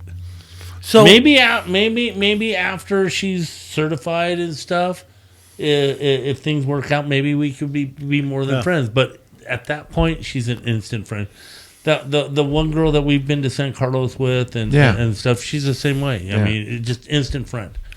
So does this bring us back around to the diving conversation? I was going to say, is diving like the most unappreciated sport? I mean, there's a lot of people doing all that. It's not unappreciated. Well, underappreciated. That's what I meant. No, it's not underappreciated. It seems like I know more people who don't do it or have not thought about it than people that do.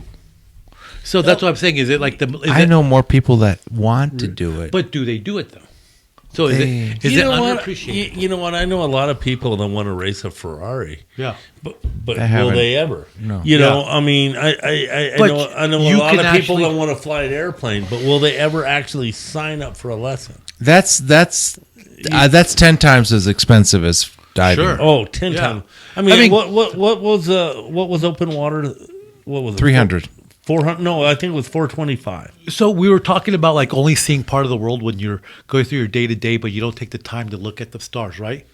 But you're missing literally 80% of the world when you don't go into the ocean and But spend time down you there. know, it's funny that you say 80% because 80% of diving isn't in the water. It's only 20% in the water. 80% of the experience is hanging out with your friends and talking about the water. You know, I said all of my life I am an introvert. Yeah. I don't like people. Yeah. But once I started diving, I realized, and COVID came along, I realized I'm an extrovert. The best friends I have right now are the best friends I've ever had in my life. Yeah. And they're my dive buddies. Yeah. Dario, Kyle, Virginia, Fabuloso. Lorenzo, Yeah. Carissa. I mean, those are just some of the those are rock solid people. We all come from totally different backgrounds. Yeah. You know, Dario's from Chile. He could buy and sell me all day long. I don't even know how You know, Dario got here from Chile. Lorenzo is a Vietnam vet. He's got total PTSD. He coaches MMA fighters. Virginia's a food rep. She sells food to different restaurants. We got to bring Lorenzo on. And then Carissa, she's got I don't know how many master's degrees. She's a freaking rocket scientist. I think she was offered a scholarship when she was in middle school to an Ivy League school. She's just a brilliant genius, but she's as down to earth as dirt. And all of these people are just, man. Okay, so the other day I have a friend who's a social worker, and she's the one that you need to have on your show. That's a good story. She texts. We're not telling that story today, but she texts me, and she said, "Hey, could you ask some of your friends? I've got this kid. She's 16 years old. She's at Cruces High. She's got a 4.0 GPA. She doesn't have them. She's been invited to go to the New Mexico legislature session. She doesn't have the money to go." Within like an hour and a half, I had $200 in my frickin' Venmo. Oh. I shot a text message out to everybody. Bam, bam, bam, bam, bam. I gave that woman my credit card. It's like, go get that kid clothes. She spent $280. Yeah. And she said, I took her to Ross. I got her 4 outfits, and she had to have a business type jacket because it's Santa Fe. It's wintertime. It's cold. Yeah. And the kid had never been clothes shopping before. Really?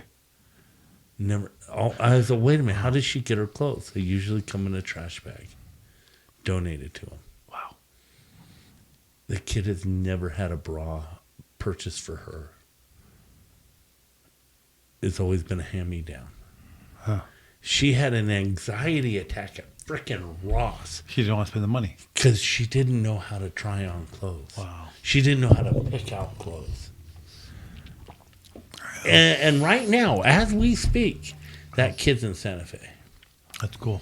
And to be able to shoot a text to all my buddies and say, hey, here's the deal. Yeah. And just, nobody asked any questions. There's just freaking money in my Venmo. That's cool. That's freaking awesome. You know, And I had to run to El Paso to the dive shop that afternoon, and on my way home I took all the back roads home, so it was about an hour and 20 minutes to get home. I called her and I talked to her on the way home, and she's telling me all about them going shopping, and what a life-changing experience this is for that kid. Yeah. And I don't know, it was just a big warm fuzzy, you know. Yeah. That's crazy. So It's only 20% in the water. It's only 20% in the water.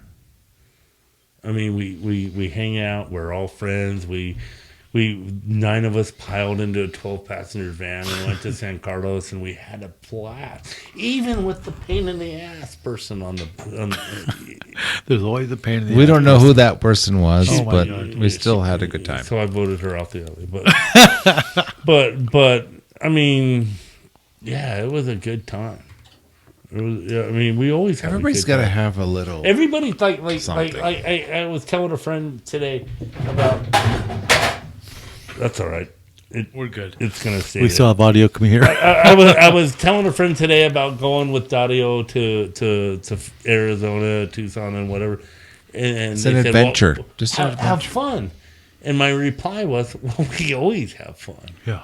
Because we do. We always have fun. It's like when you're around, we laugh, we joke, we have a good time. It's an adventure. We might talk about something serious, but we always have a fucking good time. That's cool. That's cool. And I mean, December year ago, we went to Bonaire. Coach Lorenzo, Virginia, and I. Lorenzo and Virginia, or Virginia and Carissa are married. Yeah. And like Virginia's husband's happy that Lorenzo and I take her everywhere we go because he knows that nothing's ever going to happen to her when she's with us. Yeah. You know, and Lorenzo, I mean, he's like in the International Martial Arts Hall of Fame. He's a freaking badass. Yeah. You know? But no matter what, those girls are taken care of. Yeah. And we had a completely fantastic. It's a family. It's a Yeah, family. we're family. Is it one of those things like with rugby? Yes. With It's rugby, exactly like that. like whenever I went to another city to go play rugby, Yes. somebody was always ready to open their Yes. doors to you, take care of you. It's like Jeanette hanging out with all the rugby players. She always and had a place to fun. stay. Always had a family. Always had a family. We miss her. Why? We need to have her back on board here. Yeah. You know, and you know, we've met people in the dive industry that aren't as solid and stuff, and that's okay too. You know, Yeah. If it's not for you, that's cool. yeah, it's not. You know, and I'm working with a shop now, and the guy is he's an older guy, but man, he's probably the best instructor I've ever worked with. It's pretty solid. We all just did basic life support. Dario wasn't in the group, but Lorenzo, Virginia, another woman, and me were in this class. I've taken BLS a couple times. Yeah. I learned more this time than ever before. Yeah. He spent the entire frickin' day going over everything. Yeah. And I got more out of it this time. And that's just he's good. He's a good. very good instructor. Yeah. Yeah. That's cool. He'll Come kinda, on, Mark. When are you going to come out diving with This us? is the year for me to do it. Let's Let's figure out go. what the classes Let's are. just I'm take ready. a road trip. I'm ready. We'll take a road Right trip. now, I'm gonna look up the dive shop, and I'm gonna send Mark Tell you what, Mark. a link. Look at me. Yeah. Which Mark? When's your birthday? 3/15/78. Your birthday's coming up. March Right around the 15th. corner. The Ides of March. Mark, See that guy? I have a See this birthday guy? present See for this you. guy right here? The Ides of March. I have a present for you. I will pay for your Oh, you certification. don't have to do that, man. I will invite you. Yeah, but your you get your certification. certification. It's going to cost you a couple grand in equipment. I know you. You're not going to buy cheap. No. He's not going to buy anything. He doesn't need No, anything. I'm just giving him a Just hard to time. get certified. Yeah. Just to try it out. Just to get in the water. I'll do a see what- Discover Scuba for you in my pool. No problem, man. No, I told you I'm a beach guy, California. You know, I spend every time I'm out of the coast, I spend my time in the water. You know, and I've done snorkeling, but I spend a lot of time You underwater. just need to take some time. Yeah, it's just That's know all. what we're talking about the hustle and bustle of life. You're busy. Take time to do it, Yeah. Make the time. and you know what? I think probably my generation is probably the last generation that grew up with the stories of like Jacques Cousteau and all that. Oh my God. Yeah. Right? Nobody knows. That- anything nobody- now- from nobody That's knows from it. Cozumel to Yeah, Belize. and that's man. like good stuff. And Yeah. Once you tell you what, this is what I'm going to do as a gift for you and someone else. yeah, I will pay for your certification. Oh man, I don't even know what to say. And then you both get certified together. And we'll then go together. And then we'll see where you take that from there going forward. I'm speechless. But at the same time, I'm like, that's awesome. It's about time. You guys want to just try it out? Come to my pool. We'll hook you up with gear. We'll get you in the water. I'll take her. She's a. You know what's funny about the little lady friend? If I do it, she'll do it. She'll be scared. Oh, I know. She'll absolutely. be scared out of her butt. I got her to go in the wind tunnel. She was scared out of her butt. Skydiving. I want to do the wind tunnel. So the wind tunnel's cool, but you have to buy a couple of tickets because each ticket's only like a minute and a half, 2 minutes. You need some time. So I had like 3 or 4 tickets saved up for each of us, and it was cool. Mark here wants to go skydiving with us. Oh, we'll take them. We'll take them. So years ago, I raced dirt track cars back in my youth, and I had a motor sponsor, and he was a really, really good guy, and he was almost like a mentor. Yeah. And I was talking about airplanes and hunting and fishing and all the shit that we're and he's like, we're all the same. We all out of the same mold. He's kind of a good old boy, good old Irish guy. And we're all kind of out of the same mold. We all like drinking, and we all like fishing and hunting and race cars and airplanes and da-da-da. We're all, but he's right. We are all out of the same mold. You skydive. You're an adventurous guy. Yeah. We're all both you guys. We've all been mainlining adrenaline and dopamine all of our lives. And I never realized I was mainlining dopamine until the last couple of years. Well, both you guys are like Renaissance men. Yeah. If I ever had to play, what's that game where you have to answer all the trivia and stuff like that? Trivial Pursuit, right? Yeah. If I ever needed a team, I'd want you guys to be on my team. There was an old man I took care of him through my profession, and he was like a teacher out in the sticks and all that. I would go see my patients. I know who that is. I don't think you know this one. This is like 10 years ago. Okay. An old man, and he was in a chair, and I would go. I made a point when I got into my profession, I was going to meet every patient. And so I did, when I had my own branch and all that. And there was an old man that I had connected with, and he says, "You know what? You and me, we're cut off the same plank." I remember that story. The way he said that, you and me are cut off the same plank. He says, "Make time when you come back and see me again." Yes, sir. Yes, sir, I will. Yeah. And yeah. So let's go diving. Let's do it. Let's go diving. Let's find out when the next time is, and you got to do some paperwork. I just sent you the link to 5-star. Yeah, I saw that come up. And I think we always come up with these really cool messages on here about stuff. But I think maybe a good place to cut this off is there's a lot of stuff you could do. Like a lot of guys are into football, a lot of guys are into stuff. But I went on a diving trip, but I was with somebody else. But until I met you, actually, I probably would have never considered diving. Fish tacos on Gary's boat. Yeah. On whose boat? Gary. Yeah. Gary. Who's Gary? Gary in San Carlos. Oh, you Gary's did? Dive shop. You've been to San He Carlos? said he's been to San Carlos.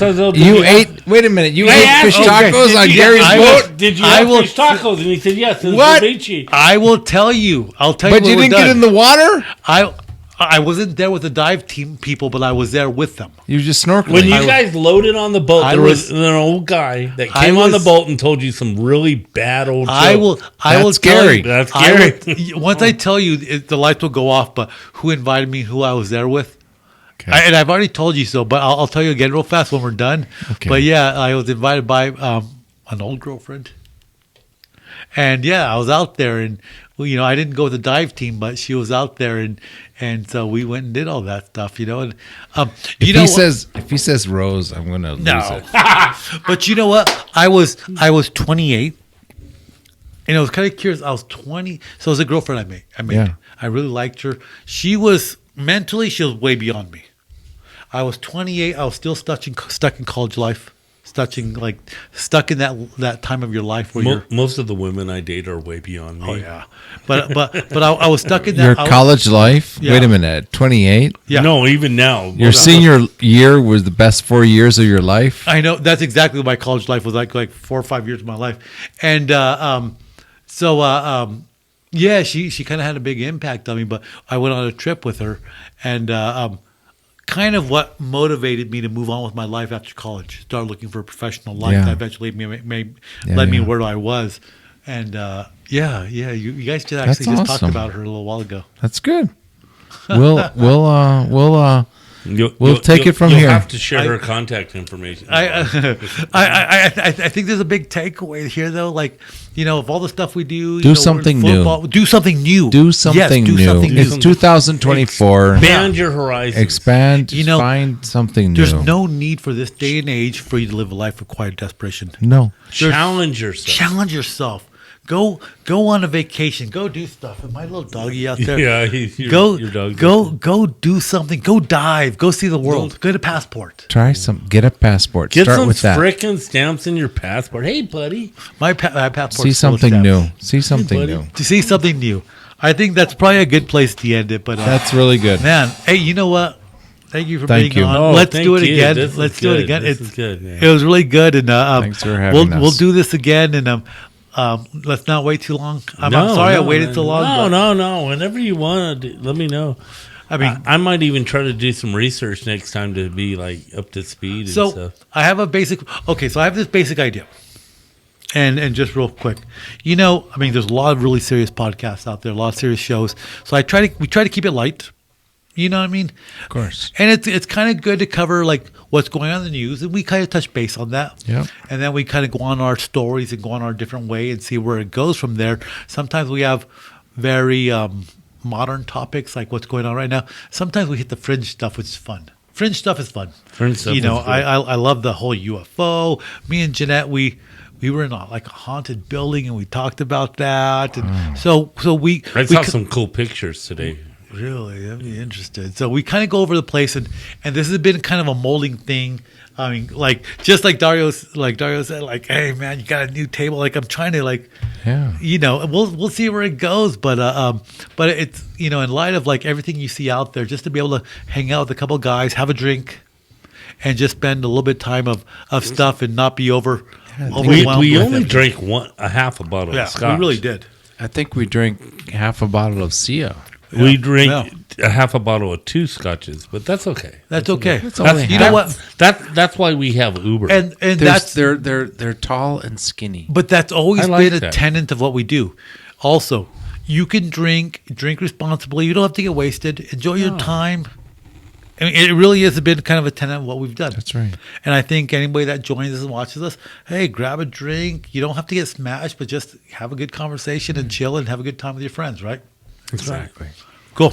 Have a conversation. Thanks, man. Thank you, man. You guys have a good night. Thank you. Buenas noches. Dario, you need to get your pretty face on.